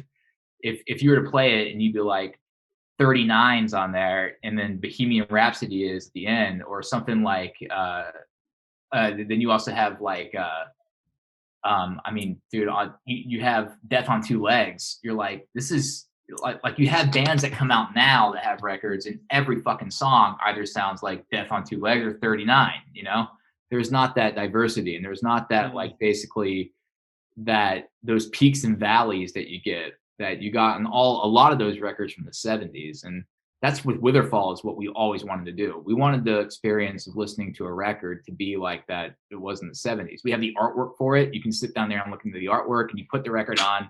You're supposed to experience it from start to finish. Don't be a fucking pussy, and don't just listen to one song that's on Spotify. You know, it's like, listen to the whole fucking thing. Let's get cultural here, you know? That's also one big thing that I've talked about with a lot of bands as well. I'm always big on, especially because for myself as well, when it comes to listening to music, I still end up downloading it, or I still got a vinyl record player. I still love listening to vinyl as well, just because I'm physically making an investment in the music. So even if I listen to the first song, the first 10 seconds of that first song, and if I don't like it, if I'm streaming it online, I'm like, oh, you know what? Fuck this shit. I'll just go to something that I know I like. And then I completely disregard like the rest, like all but 10 seconds of that whole entire album. If I actually bought it, I'm going to listen to the whole entire thing to see if there's something I can find on there that I might actually like, because now I'm invested in this. Again, going back to the whole entire investment thing, just kind of how your mind works when you actually put money into something like this. To where now with streaming, it's just, okay, I want to make sure that this song sounds good, and just like hits you right away so that you guys listen to the whole entire thing. So I'm just actually trying to get immersed within a whole entire song and a whole entire album, because there are songs where, you know, the first song of that album, if you listen to it, you don't like the first 10 seconds, you could be missing out on an absolute masterpiece. And I have seen that happen before where all of a sudden people said, oh, I don't like that album. Well, what'd you listen to? And I just started listening to this one song. I didn't like it. Well, it was like my favorite album of 2020. So, dude. Yeah, well, Go listen exactly. to I mean, look at the times too, where it's like you listen to the record and like your favorite, the best song on the album. I mean, whether that's it's a personal term, I guess. I guess whatever someone else feels is their favorite song. But sometimes you listen to it and you're like, that's my favorite song off of Appetite for Destruction is not Paradise City. It's not Sweet Child of Mine. It's not Welcome to the Jungle. It's fucking Rocket Queen. It's like it could be this song those things are nice gateways into it. But if you don't listen to the whole record, you're not going to find your favorite song. That happens all the time. And a really good thing for a record, being an avid music fan, is when you find a record and a different song becomes your favorite song for that month or something like that. That to me is a great record when you're like, okay, I really love this song, and if you go through the entire record within like a 2-year span and you're like, my favorite song was the entire record at some point in time, there you go. I mean, but you can't do that if you're just one of those people that are just like, oh, I just want to listen to the single, that's it, or I just buy the single or download it, Yeah, it's Appetite's a good example of that. Yeah. Appetite, yeah, like since I've heard that record, like it cycles in and out which song is my favorite which song. songs you're You're totally right. In every great record has that. Like that's what a great record is, though, I think, is that it has different things for different moods. And like Appetite for Destruction is such an undeniably great record, and it becomes part of like your mental like index, and then like you get in this mood and you have to hear Night Train, and then you have to hear Think About You, like you're right too about the whole thing with streaming. Like there's reasons I like streaming is that genre isn't as important as it used to be. So like you can have like on your liked songs, you put it on shuffle and you'll hear Eminem, you'll hear Guns N' Roses, you'll hear Lil Wayne, and then you'll hear fucking Taylor Swift or whatever's on your fucking playlist all in like the same hour. And it doesn't fucking matter. It's just like, I think that song's good and it's on my fucking like playlist. Like that's the good thing about Spotify. Like the bad thing is what you were saying is that like when I was like 17, we'd go to the store, we'd have money. I had this punk rock friend named Hunter, and he'd be like, what do you want? I'm like, what? Like, well, do you see any albums you like? And I'm like, yeah, I like the Sabotage record. Okay. And then he'd steal it and give it to me later back in the apartment. I'm like, I'm like, what the fuck, dude?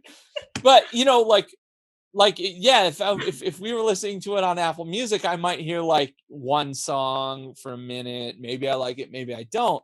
But because I have that physical thing and it looks cool, and it's no longer like I'm at the buffet, right? Where you're at Spotify, like I can do whatever I want. I can go and there's 50 records, right? But I have this physical thing and I have like a date with it, like I have like, it's like going to like a restaurant that you have a reservation and it's like omakase and like the chef's going to give you this and that's it. And you're like, okay, I have to sit down and experience this. This is what I have in front of me. Like it's a ritualistic, and that's what's missing with the streaming. Like there's really good benefits because now like it's a little more it's a little more eclectic now. Like younger fans definitely have a wider range of what they like, I think. But the ritual is kind of mindless. Now it's like I'm gonna put on Spotify, whether they're in earbuds or like if they have a Bluetooth speaker or whatever, they just play it on. It's background music. Used to be a ritual. Used to be like, I got this thing and I'm gonna put this fucking thing on. It's like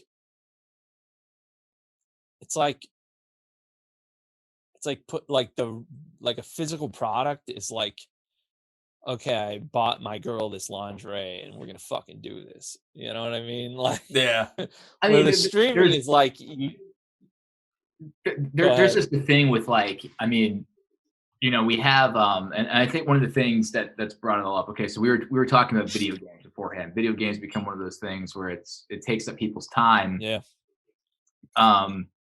Movies and albums were all the same point, but it was like, you know, there is something to be said, and how Witherfall does it too with when we create records. I mean, bringing Queen back into it too. We have like we have hour-long discussions, and we even have like moments where we're starting a song and we're like, okay, this song is going to be the second one in the album sequence.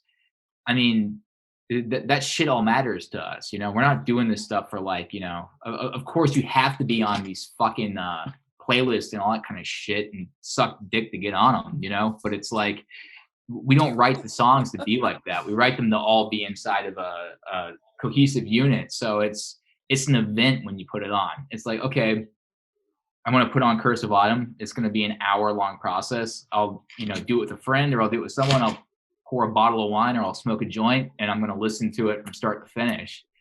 And I just feel that's been lost a lot. And in the past, I don't know how long. I mean, since, you know, people used to do it with CDs and shit, but I think since all the streaming stuff, it's kind of done that. But we put a lot of time into like the physical product, you know, like we hire out a guy to actually hand paint our album art, and we go through weeks or months, you know, on the layout of the vinyl and the colors and everything, you know, just because we grew up. I mean, I think Joseph, I can speak for Joseph too. We grew up doing that. We grew up like, when you have the physical thing, you're going home and you're looking at the record and you're reading the liner notes and you're reading about this roadie named Bart the Squirter, and you're like, what the fuck does Bart the Squirter mean? is that a Tom You know? Petty reference? Yeah, a little bit actually. Amazing. Yeah, so Well, kind of jumping on that as well, because a couple of different times I've talked with bands. One of the things that they've actually suggested that people do when they listen to their album is, okay, don't like forget all the streaming shit. Like, actually make an effort to listen. Like what you're saying, like create a ritual out of it. And what they've been suggesting, and I'm a big fan of this as well, is take the album, even if you're streaming it, just put it on, start from start to finish the way that it was intended. Get in your car, start driving, put it on your phone or wherever the house you have, put it on, and then just put your phone out of reach and just drive and just let it sink in, because then you're going to really be taking in that kind of music. And I've got two great examples for that in terms of like how this has already been done. One is I'm going to go back to Rise Against on their Wolves album, which came out in 2017. It's like people that know the band's like, oh yeah, they know the singles off it. And then I bring up the song that is the last song on the record called Miracle. I'm like, this is the most underrated Rise Against song of all time. And people look at me like, wait, what song is that? I'm like, did you not listen to it? No, but like, just go listen to it and enjoy, because it's fantastic. Or I'll go back to 2020. This was in February of 2020. I was driving from Milwaukee to Madison to go see The Word Alive, Escape the Fate, and Falling in Reverse. And I was listening to the new Polaris album. And I'm just like, okay, let's just see what happens here. I've already heard the singles and I've kind of enjoyed it, but let's see what happens going forward. And there was one song, and there was song number 7 called Above My Head. And I listened to it for the first month. I'm like, that's really interesting. I listened to it again, and it was like a whole different experience. It ended up being my favorite song from 2020. And I bring it up to people. People are just like, what song? Who's that band? What's it from? Oh, it's off that album? I didn't know it was off that album. I'm like, come on. Yeah, exactly. It's like one of the best songs. Like, this is kind of the same thing where it's, if you take the time and you to kind of create that ritual of it, really get yourself immersed in the experience of listening to a whole album, you're going to end up finding something in there that is absolutely fantastic. You're going to find something that you connect with like none other. And if you just end up going and streaming, like, listen to what the playlists have, these curated playlists, because they're only going to pick the singles. They're never going to pick the deep cuts. You're going to miss out on so much great music if you don't do that. I mean, God damn it, now I'm pissed. Yeah, there's stuff too, like even from like a influential aspect. Like I'll pick up records that are like shit that I wouldn't, you know, that are bands I would never listen to, but I could find parts too, and I'm like, holy shit, that was cool. Like that chord change, you know, what they did there. was awesome, you know? And it's like, so it can even unravel into like deeper things, you know, too, where it's like, I mean, any genre, you name it, you know. I think that's one thing too that Witherfall, like our band is. I mean, there's guys that if you were to talk to our bass player Anthony Crawford, he doesn't know who the fuck Rise Against is. He barely knows who Guns N' Roses is, but he can tell you every single gospel band. Barely you know? knows Witherfall. Yeah, so it's like, you know, it's so you take those. Even it wouldn't be of a whole song, but as a musician, you can find stuff and everything and be like, okay, well, if it's right for you, you can be like, holy shit, that was cool. Why did they do that? And it's like, oh, well, they went to the minor chord and instead of going to the major six, they went to the flat, the flat six, and that created that like harmonic minor movement. You're like, shit, that's cool. I can use that, It's a sin not people to get jaded too. Oh yeah, God, people get they get old and jaded, and in some people's version of old and jaded can happen when they're like 22.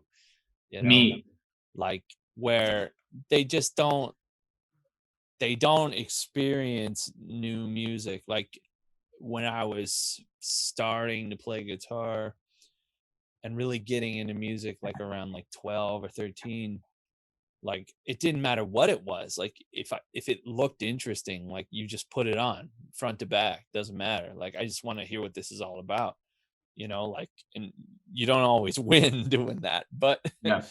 It doesn't matter. Like you're just curious, and that's how you find those things that, if we're talking about being a musician, that inspire you. Is it's not hearing a song on a fucking corporate playlist on the radio. You might like him, you might not. A lot of it's good, but it might not inspire you to pick up an instrument. But it's those things where you go to the record store and you see something awesome, like an awesome album cover, and you take that fucking shot and you grab that weird looking King Diamond record that, like, you've been listening to AC/DC your entire fucking adolescent life, and then you see that King Diamond album cover and like, what the fuck is that? You bring it home, you put that cassette in, and then you're like, you're in another world completely than you've ever been, and you're like your world's changed, and like that kind of thing is kind of gone. Like it doesn't happen very much anymore. It definitely is gone. I mean, even like for my YouTube series, I have the whole entire YouTube channel. I put this out, and I have a bunch of other videos out there as well. And I created this own series for myself called the Kevin Figures Out series, where I find bands that I really don't know that much of that have some sort of a rock or metal kind of semblance to them. And I listen to them and I try and figure out if I like them or not. And one of the most recent one I did was this band called Paris, PVRIS. And they had definitely more of this like alternative pop rock, heavy synth sound to it. And personally for myself, I really don't care for that kind of music. It just doesn't hit me very well. However, going through it, like the female vocals they have on that are absolutely fantastic. And the way they construct their songs are great. It's not something that's for me personally, but I mean, when I'm describing music to people, it's like, okay, can you find me something like this? I have that in my head to potentially give that to somebody. Be like, hey, check this out if you like this. Just constantly going back and forth. Yeah. Heck, even with Witherfall, where it's just, personally, it's not going to be fully exactly what I listen to, because I'm definitely more, modern hard rock, punk rock, and metalcore. Yeah. That's basically where I stick in with. However, listening to the other side of Fear, because one thing I always like to do when I listen to these tracks is, and I really try and dive deep into them, is first figure out, kind of look at the lyrics, figure out where the meaning's going with this whole entire song, really figure out what story you're trying to tell and what message you're trying to give us, and then listen to how the instrumentals really deliver that message as well, and then how the vocals amplify that and create this one whole cohesive unit. So taking a look at something like The Other Side of Fear, I mean, I was running through it and I found something I liked in each and every single part and how this was done. Yeah, I mean, that's kind of like exactly the same thing we were saying. It's just like you can find, if stuff's cool, that you can that you like, you can probably find it in almost everything. But like even going back to like some of the modern metal stuff now, I listen to it. I'm not the jaded. When I said I was jaded with this thing, I'm jaded in other ways, but not with the music. You as a musician, I think it's part of your job is to check out everything that's new, these new trends and these new bands. And I don't like them, but I check them out. except for something like Falling in Reverse, though, or something like that, because it has that kind of, there's something about it I think is cool. It's got melody. It's the guitar player on those first few records, I forgot his name, but Jackie or something like that. He has a Shrapnel thing. Jackie Shrapnel Vincent. Records. Yeah. Dude, that shit was awesome. I thought that was really cool. I would have never thought about that because I was also like, hey, let me check out this band. People are hyped about it. Let me see. And you just got to go in shit with an open mind. I think that's another thing that Witherfall does is like, we hate the genre barrier thing. People are like, I'm not going to check this out because it's not technical thrash metal from Germany via 1986. It's like, go fuck yourself. Like, just fucking listen to the fucking song. And if you like it, you like it. And so, yeah, you'll find out cool stuff. And if stuff grabs you, it grabs you. If not, it doesn't, there's nothing wrong with it. Exactly. I think bringing up Falling in Reverse as the example for that is a great way to go about it, because even for myself, like, I didn't really, because they first came out when I was in high school and I didn't even listen to them at all. All of a sudden I started listening. Remember when they came out with they're doing the trilogy thing with Losing My Mind, Losing My Life, and Drugs. I'm like, I'm starting to get into this stuff and I'm a little bit curious to see what comes afterwards. And then back in like November 2019, when they dropped Popular Monster, I'm like, I saw it drop. I'm like, okay, I know what kind of they've been doing. Let's take a listen to this one and see what happens. See if I like it or not. And it is now one of my favorite songs of all time. I've probably listened to it almost like every single day up to this point, because it fits for so many different things for me. So I'm like, holy fucking shit. How the hell did you do that, man? And I'm just like, I listen to so much more of their stuff because of it. And then other things that were branched off of that, like that helped me get more like stuff with Escape the Fate and The Word Alive even after that. It's just like, that's what happens when you just give music a chance. Even if it's something that isn't particularly in your favorite genre, just listen to it and give it a shot. You might find something you like, and you might want to dive deeper into it. And you're going to find out that these bands have so many different styles going on now. They take their core sound and they just go off from there, and they try many different things, and it just works. Like, there's so many bands that do that, and it fucking works. Yeah, I mean, that's it's just a matter of two bands that just take risks. That's another thing too, is that you find bands that, and I think we were talking about this beforehand, where bands almost they don't do it as an artistic form anymore, and not to sound like a total fucking douchebag, but it's like they don't do it like in an artistic form. I mean, there's nothing else I can say about it. They do it more as a business form. Yeah. Like, okay, people are gonna want a thrash metal song that's at 3 minutes and 11 seconds, because that's exactly what needs to be on radio. They want this for Spotify. Yeah. They want this, they want that. And it's like, or they want us to look a certain way, and they want us to go on interviews and not say the term douchebag, or not say that every metal band out in the current moment we think sucks. It's like, there's nothing to that. There's no originality. And it's like, you're not going to form a business this way. I mean, if I was on the stock market going back and it was metal band was a fucking mutual fund, I'd fucking pass over it. It's like, you're not going to make business that way by doing it, because people are going to go in there, and music is all something that is like, it's so personal. And if you try to manufacture it in some way, it's going to come out very shitty, and it's going to come out mechanical. Yeah, and I was just even say, take a look at the artists that are doing what they want and just doing more of the things that for themselves, and not being that just like, I'll say taking it way too seriously, where it seems like with a lot of rock and metal bands today, they're just taking it way too seriously, mostly on a business aspect, instead of just being more freely artistic and be more individualistic. I mean, using Ronnie Radke is a perfect example. I mean, one of the most like rock star kind of guys out there, that rock star persona, just, and does whatever the fuck he kind of feels like. And take a look at how big Falling in Reverse got from, 2019 into 2020. I made a little bit of a video about this, where there's like their Spotify overall listeners, their overall streams had more than doubled in 1 year, and they didn't even release a new song in 2020. I think they released an unreleased track, but that was it. Wow. Or take a look at like MGK as well, going from that like rap hip hop kind of stuff, making a pop punk album with Travis Barker, and having just a bunch of fun with it, not taking himself too seriously, and being more of a freely artistic mover. And now you're getting more kids that are on TikTok getting into like pop punk, which is going to end up just getting them into more different genres within rock and metal. And it's just because they didn't take themselves too seriously, and they let their artistic like visionaries just flow. They just had fun with it. Yeah. The thing too is that like we actually do really well in the European market, but the European market is very segmented.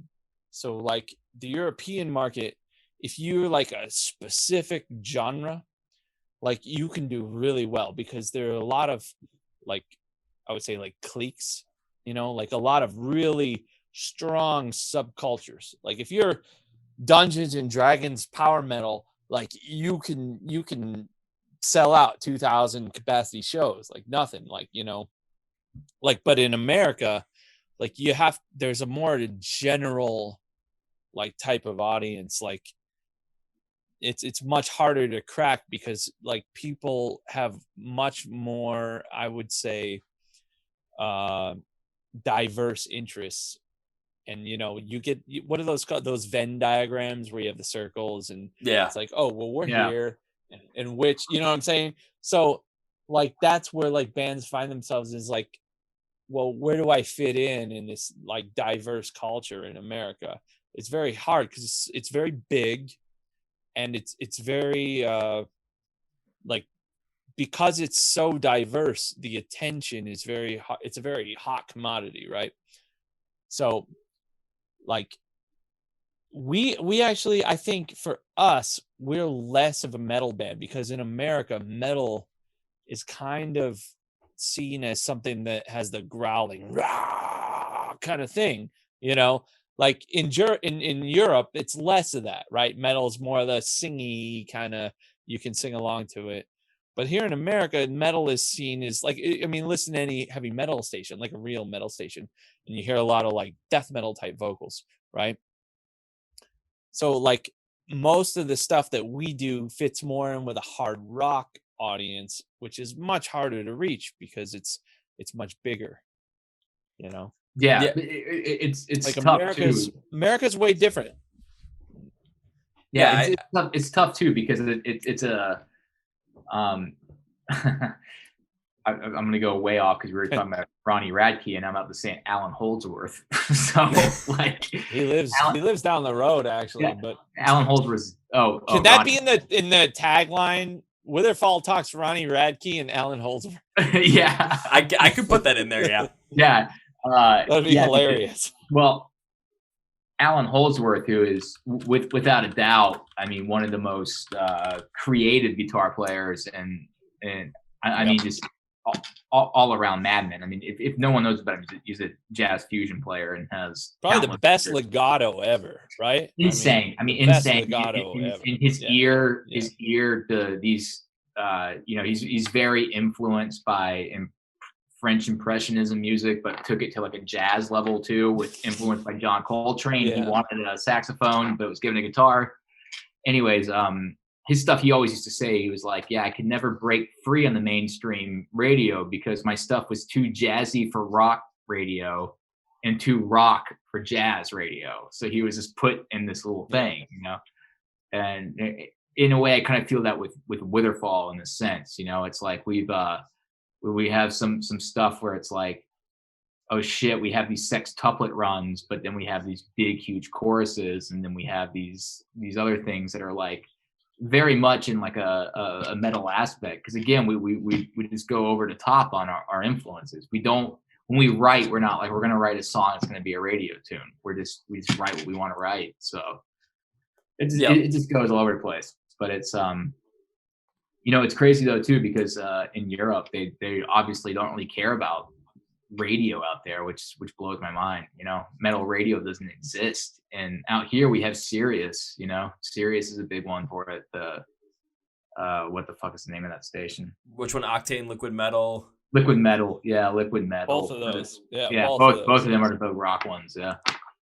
Yeah, and I was gonna say, when it comes to Europe as well, it's just there's certain, like, I can understand what you're talking about, where there's certain sects and kind of like a certain like cliques in there, where it's kind of like if you don't come from like a specific region, then you can't necessarily, like, your music isn't going to necessarily be heard. Because one of my favorite things to listen to is Italian metalcore. Those guys go fucking hard with it, and they have a fantastic construction sound with it. Italian metalcore. Yeah, but because they don't come from the U.S., because they don't come from Great Britain with bands like Architects and Bring the Horizon, or they're not from like Australia, no one's really giving them the time of day. But I'm like, these guys are fucking great. Like, why the fuck aren't you guys listening to this shit? Even Russian metalcore, like Russian metalcore is pretty badass too. But when it comes down, I'll say when it comes down to it as well, with Witherfall, like taking a listen to The Other Side of Fear, it definitely makes sense because it does have like the choruses where they can be more in that like hard rock sense, but especially with like the verses, with how fast they go and how like especially with the more heavier bursting kind of drum sounds, especially with the way the guitars are. Yeah, it definitely would fit and definitely for more something of like a metal station. So you're not necessarily fitting into that perfect box of mainstream radio for something like this. However, I mean, take a look at Queen as well. Did they ever fit in a fucking box for mainstream radio? Hell no, they never fit in a freaking box for that. Exactly. And take a look at what happened with them. You had DJs. Yeah. You had DJs back then, though. Like back then, DJs could choose their playlist. Nowadays, it's all corporate. So, you know, we're not. I mean, we like our label, but you know, they do not have the fucking clout to get us on rock radio. It's not going to happen. Yeah, I mean that's just how it works. Their biggest bands aren't on rock radio. It's just not going to happen. Yeah, it's a total payola thing at this point, you know. And it used to be payola back in the Alan Freed days, you know, in the 50s. You know, you used to have the payola. Well, that's how it worked. And then now it's worse than payola. Well, it went a different way. Like it's worse than payola. If we had the money, we could just give them the money. But nowadays, it's like the big radio stations, the ones that are in every car or what have you. The ones that aren't like Sirius X and the ones that are kind of like over like your local. Yeah, FM. the ones that aren't subscription based, like, you know, what is that called? Anyway, I can't remember the exact word, but those stations are owned by, like, the K Rocks, like they're owned Clear Channel, by Clear Channel Radio. the same parent companies that own the labels. So, I mean, you can draw your conclusions from there. Yeah, I was gonna say, and then you wonder why, like, you listen to like those radio stations, if you still do, and it's like why you're hearing the same stuff over and over again. You're hearing the same bands over and over again, and you're not seeing any like really new bands come in unless all of a sudden they blow up somewhere else, and then all of a sudden these radio stations are forced to have you listen to them. Hell, I remember this in my parents' bathroom. Like, they have like an old like iHome that's above the toilet for, like, you know, you can listen to the radio while you're in the shower, listen to your iPod kind of thing. And it still has like 4 stations, and I turned it on today because I'm like, okay, I just want to hear what happens. So I was over there, and all of a sudden, like, I turned on the local rock station over here in Milwaukee, and it's like, all right, we need a metal song that's longer than 5 minutes, and every single one was like Metallica, Iron Maiden, Megadeth. It was Iron Maiden or the Big Four. That was all that was played during this like 2-hour block, because I kind of was just curious about this, and I'm like, I mean, also this stuff's, you know, that stuff's been. It kind of goes back to our economic talk in, you know, 4 hours ago, whenever the fuck we had it. Yeah. It was like, you know, it's a fucking business. It's a business for these guys. So I can't blame them in that aspect. You know, a lot of the big wigs out there are making these calls. They don't give a fuck about who the guitar player is in Megadeth or guitar player is in Slayer, or who the fuck Witherfall is, or, you know, Queen. They're like, I'm looking at the stock of this company in a way, and what's gonna, you know, they're looking at the ledger. It's all about the ledger lines. They don't give a fuck. So in a way, I can't blame them for that. It sucks for bands, but it's like, you know, you take yourself back and, like, you know, these guys are business guys. You know, that's all they give a shit about. Well, you can see it all over the place where, like. And it's gotten worse. So, like, in the 80s, like, there were a ton of new huge artists, right? Like, ton of new huge artists. Like, in the 80s, you still had Black Sabbath, but you also had, like, Bon Jovi. You also had Metallica, right? Like, huge new artists, while there were still huge old artists. 90s, you kind of had that. You had the Metallicas, the older artists were still huge. You know, then you had like the Nirvanas and the Soundgarden and the Alice in Soundgarden, STP. And then you had the newer huge artists, right? Blind Melon. After a while, it's still, you know, it started to happen where all the huge artists, especially on the touring circuit, the huge artists were all the legacy acts. Kiss, Def Leppard, Metallica, Judas Priest, Iron Maiden. Like the only big artists I'm not talking about pop, right?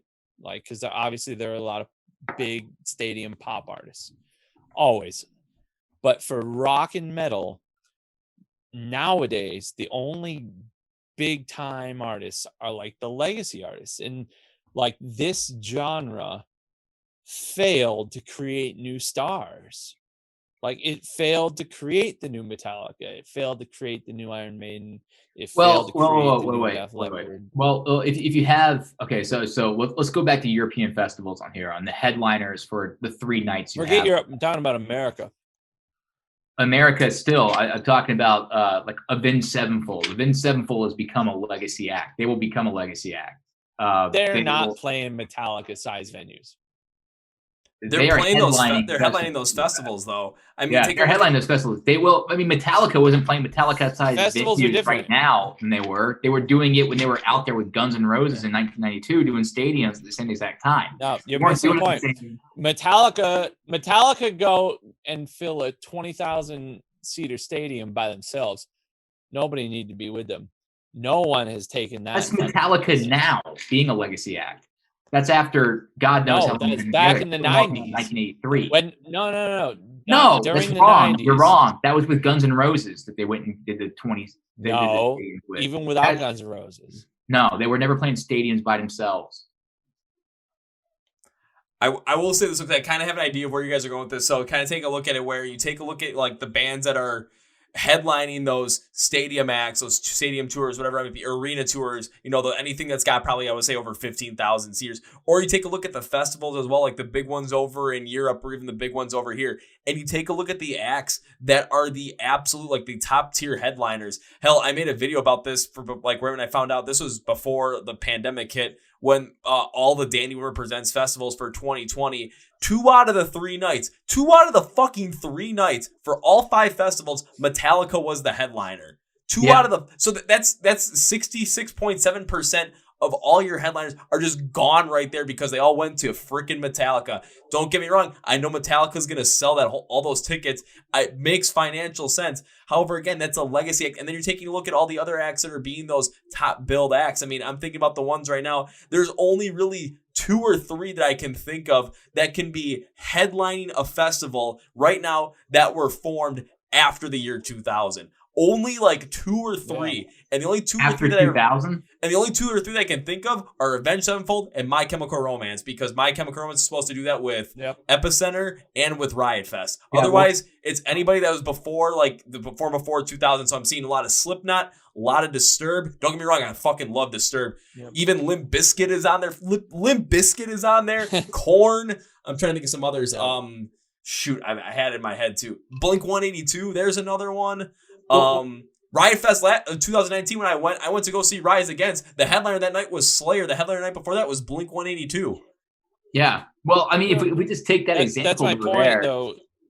All those bands you can find on the radio every single day. Like, every band you mentioned there, I mean, depending on the same station, but you're going to hear a Blink 182 song. You're going to hear a Slayer tune on the metal stations. You're going to hear Avenged Sevenfold, you're Metallica, Tool, Slipknot, et cetera, et cetera. I mean, because they all got the radio push and they all became those bands. Now, whether one's like bigger than the other, Slayer's on the radio. I mean, Slayer's on the metal radio station all the time. I mean, no, on Sirius. Slayer was one of those bands too that the press got a hold of, and Slayer headlining state like arenas. Even I know they played L.A. That's not happening. No, Slayer did headline the LA Forum. That was their last show. Yeah, they did it twice.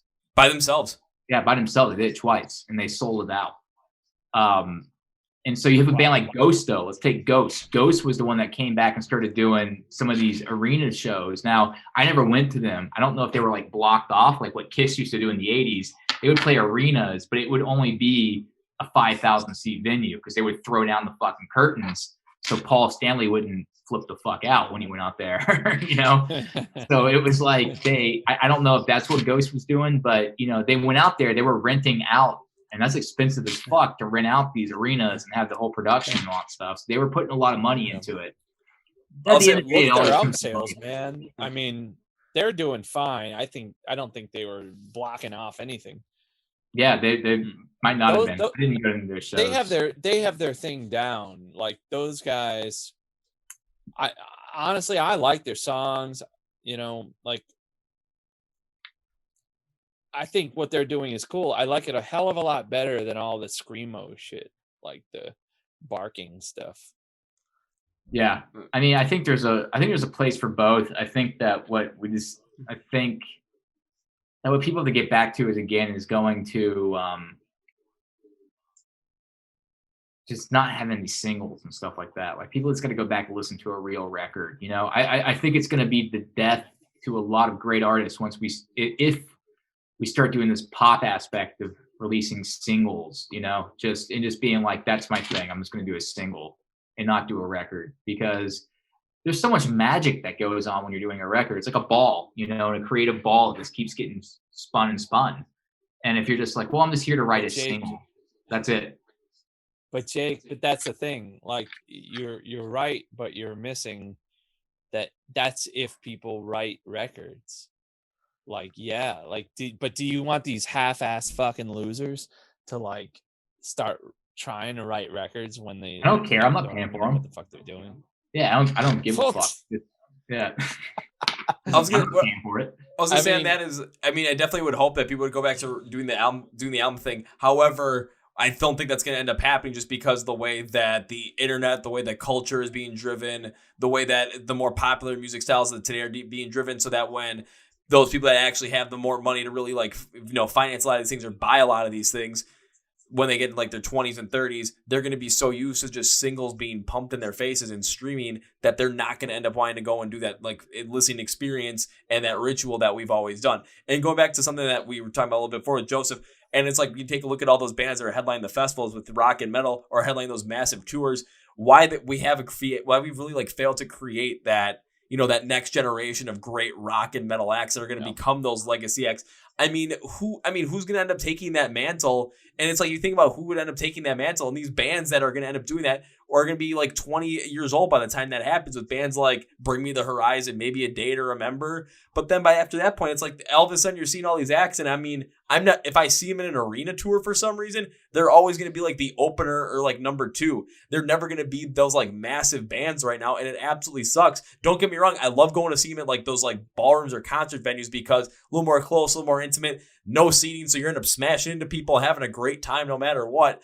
But it's just so much great stuff is being missed out on, because when it comes to the gatekeepers within rock and metal, they failed to really create that next generation of bands that are going to become those legacy acts.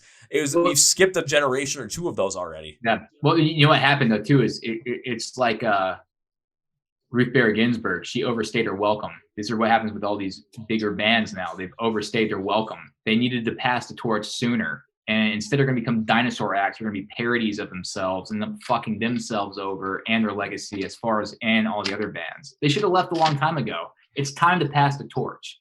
How many times do we need to see Iron Maiden?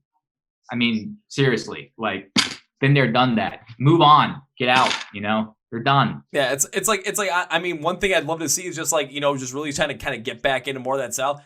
I think there was an arena tour that I was looking to have happen at least some point in the future, especially after Bring the Horizon came out with the Post-Human Survival Horror EP, where you'd have something like an early like rock alt mix with the Nova Twins open up. Then you've got the more emo rap style of Youngblood. Then you've got Baby Metal with the J-pop plus metal. And then you got Bring Me the Horizon to close out the show. But it's just, you're getting so many different things in there. But I mean, that could fill an arena right there with, you're bringing in younger acts, you're bringing in more pop acts, but then you're bringing in Bring Me the fucking Horizon, which is going to bring in a shit ton of people as well. And everyone's going to have a great fucking time. That's like a new Warped Tour, like what you're saying, basically. Yeah, like kind of. Just a diverse. I like that idea. Honestly, I think that's really healthy, and it'd be great for everyone, because then you just get the best of each little subgenre. Yeah, I mean, that'd be. But these bigger bands awesome. Are not letting the smaller bands come up to that other echelon. You know, when you look at a festival stage, it's always going to be the Iron Maidens and Metallicas that are closing the night out, you know, with the big production, and they're having the space on stage, and they're having, the amount of pyro that they're able to do, which is all the politics that a lot of fans don't realize what goes into this stuff, but it's all very true. Mm-hmm. So, I mean, they're not letting these other bands come up and do this, when Metallica and Iron Maiden were doing that, they were the headliners, after 4 or 5 records, they were able to get to that legacy point rather than being a band that's just, you're the other headliner down or something like that. So it's, the dinosaurs need to become extinct. I think it's nice to see them, but we've all seen them so many times. Like, get the fuck out of the way. Let the new guys come in, because then you get the next level coming up. Yeah, it's not like necessarily like go away, but just don't be the top build on that night of the festival, because like with the whole entire thing with Metallica taking those 2 nights on the Danny Orr Presents festivals. Yeah, dude, that's retarded. I couldn't freaking stand that, because again, you're taking away a lot of and then you're taking a look at all the other acts that were going to be the ones that were following it up. And for 2 out of those 5 festivals, the one that was going to follow up was Disturbed. Again, I love Disturbed, so I wouldn't mind seeing that. However, I knew come the future, it's like, Disturbed's been around for over 20 years at this point. And I mean, I've seen them twice already. I love seeing them, but it's just going to come a point where all of a sudden, people are trying to get into it right now. They're going to take a look at the bands that are these top billed bands. And it's like, oh, these are the people that my dad listened to, or my freaking grandpa even listened to. And when you're like between 10 to like 18, are you going to want to listen to the same kind of music your parents are listening to? No, you're going to want to find the stuff that you really like. So all of a sudden you find some like, maybe Bring Me the Horizon is the one that's the headliner that night, and you get into them, and all of a sudden you're seeing a couple of the other like acts that they're with. Holy shit, now you're just branching off in all these different places, and you're liking the exact same genre that a lot of us are liking, but you're liking it for your own way. You're not going to get scared off by it because you're seeing these dinosaur legacy bands that are headlining these shows that you don't want to listen to because it's not cool to listen to them because that's what your dad or your grandpa listens to. Yeah, I mean, it's also just it's also just a matter of more the business aspect from the bands, because if a festival's got to pay Metallica X amount of money, and the X amount of money is very expensive, I can imagine. Metallica isn't going out there for $100 and a cut at the door deal. It's gonna be, they can't pay these other bands to go out there and develop a show. A show that's worthy of closing a big giant festival. So it's a bit selfish. I want some of these dinosaur acts to be like, hey, look, you guys have done your time. I don't want to see Bruce Dickinson out on stage in a fucking wheelchair, going from ramp to ramp. I mean, that could be kind of cool, but Yeah, and it's not for me, I was gonna say, one thing that you bring up, Jake, too, is just when we think about this stuff too, is you always have to think about the other side. Kind of we're talking about the whole like Wall Street thing and the stocks and just. Oh yeah, they want the money. I get their aspect too. You're thinking about like, we can make it. Let's do it. Come on, it's easy. It's the same set list we've been doing for the last 20 years.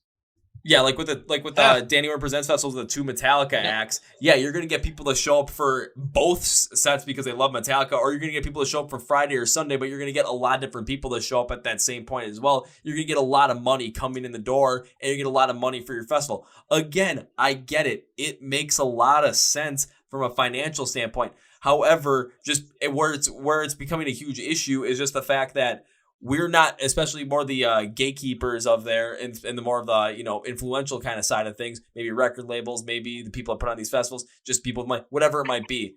We'd failed to really create that next generation of great rock and metal acts that are going to become those legacy acts. They're going to take the legacy point from those bands before they become, too old to where Bruce Dickinson's in a wheelchair. He's really wheeling from ramp to ramp while singing Number of the Beast. I mean, would it be cool to see that? Yeah, it'd be kind of fun to watch that, but I mean, it wouldn't be the same show as it would have made like 10 years ago. No. The problem is that all these bands, like we're talking about, like the big bands, Metallica, the Iron Maidens, they've totally divorced themselves from the music scene. They don't give a fuck about like the bands that are coming up. It's like their management usually picks like who's going to open, if anything. Like, it used to be like if you were Bon Jovi, you found a band you liked and you like went to them and you took a stake in their future. You took a little bit of their fucking, you got a little equity in it, like stock. You go, oh yeah, like you stock. Go, oh, I really like your band, Tom Kiefer, like Cinderella, like you come on tour with us for 2 years and we get 10% of your fucking growth or gross. We do a Skid Row. You know, and that doesn't happen. Yeah, Skid Row too, same fucking deal. And Bon Jovi is a fucking goddamn, you know, genius. I mean, great songwriter too, but like a business genius. I mean, he picked half a dozen winning bands with great songs and made them like you would never have heard fucking Cinderella without Bon Jovi. Never would have happened. No one would ever heard any of those Cinderella songs or those Skid Row songs without Bon Jovi. And that is what's missing now. Like there's no more of that kind of like entrepreneurial spirit. It's all corporate now. Yeah, it is. Like nobody's invested in the music anymore. I feel like Metallica did take out some bands. I think Lars, who I mean, we're huge. Joseph and I are huge proponents of Lars. People hate Lars, but we think Lars is like one of the guys that made Metallica who it is. Lars is a genius. Yeah. And I think that at a point, he was doing that. And again, you know, it's basically like those stocks, you know, at the end of the day, these guys are making money. They don't give a shit about the little guy. They're not your friends. So I can see it from that level, whether we like it or not, being the little guys, we don't really have that much say to it. What we're going to do it. I'm going to bring this all back around. We're going to start a, you know, metal bets Reddit forum to take down Metallica and Maiden. Metal bets instead of metal bets. Yeah, exactly. We're gonna do that. You know? Well, let's see what happens. You know, let's see if anybody ever ends up getting booked on a show again. Yeah, well, I mean, pretty much at that point, we've basically gone full circle on all of this because we start out with, hey, we're not sure if we're ever going to play a show again, and we somewhat ended just on that after. Holy fucking shit, 2 hours. Yep. Well, man, you know, Curse of Autumn comes out March 5th. Please buy our product. Invest in this stock, please. Yeah. No. He's got something. Yeah, we got. He's got something for me. Buy our wine. Yeah. There you go. Buy our wine. We have a wine. Oh my God, you guys actually have a fucking wine? Yeah, we have a wine. Yeah, we have a fucking wine, dude. We'll send you a bottle in April. How's that? Yeah, April when the new thing comes out, man. Yes. Yeah. Awesome. Well, I was saying, even though we really didn't get to talk much about the music as much as I normally do, I really don't mind just due to the fact that this conversation took on a whole life of its own in regards to, I mean, concerts, stocks, just the music scene as a whole, just metal, how you guys write your music, just kind of the inspiration behind a lot of this stuff. I mean, this went off on something that was like pure it just flowed. That was pretty much what I was hoping for. And this flowed like none other. This was fucking awesome. Yeah, that's how we like to do interviews, man. You don't talk about anything that the link wants us to. But then people get to know who you are. I mean, that's really where it comes down to it. So, well, they might not need to know who we are. They might hate who we are. Yeah. Well, cool, man. Well, thanks for putting up with our shenanigans. You know, it's kind of what happens all the time. Oh, I thoroughly enjoyed putting up with your shenanigans. So, as we close this one out, I have to say, I'm going to say on this one, I'm going to say 4 things that close this one out. Or no, 5 things. First is, when it comes to Curse of Autumn, the new album from Witherfall, which is coming out, or Witherfall. My bad. I messed that up already. That's my one mess up for the day. When it comes to the new album from Witherfall, Curse of Autumn, it comes out on March 5th. So when it comes to finding the band online, social media-wise, YouTube, where you can find them online, where you can buy their merch, you can buy some wine, where you can stream their music, and download their music as well. Everything's going to be in the description of the podcast with links to everything nicely labeled for you. So it's a one-stop shop, one-stop click, bing, bang, boom. You can just go right there and basically get into Witherfall right then and there. Same thing with our stuff here at the Chord Progression Podcast, ML City Rocks. That's going to be all there. Third is, again, I hope you guys enjoyed this episode because I thoroughly enjoyed it, even though we didn't talk much about the music. I mean, this is better than any of that could have ever been because we just had a great fucking time on this podcast. So the fourth thing is, this is not an if. This is going to be a promise of when because, yes, live shows are going to come back somehow. I don't know how, don't know when. I hope to God because I'm just going to get that vaccine and be like, put it in me because I want to go back to live shows. I had so much fun with you guys in the podcast. When I see you guys for the first time, whether it's live, at a live show, whether it's through something else, first round's on me. Oh, dude, we'll have the wine, man. You'll be on our bus, dude. Yeah. We'll do another podcast when we're all fucking shit faced, and then maybe we'll talk about music. Probably not though. Maybe we'll be drinking that. Hopefully, it's not December. No, we can wait. We can do it like October, November, or something like that. Yeah, man. We have a tour It'll coming up. only We'll be be in November, slightly man. We'll be in Europe in November, maybe. Who the hell knows? If again going back, but yeah, man. It was a lot of fun, man. Thanks for again putting up with us. Well, guys, thanks for being on. And I do not like to end these podcasts with goodbye because I'd love to have you guys on again where we all three of us just drink some of the Witherfall wine, get drunk, and just see whatever the fuck happens on the podcast, or see you guys live for the first time and get into a mosh pit, just, maybe split my head open, then buy you guys a drink afterwards. So I can't end this podcast in all good conscience with a goodbye because that seems like we're going to end this whole entire thing, which is clearly not the case. So I have to end it with, see you later. Later, man.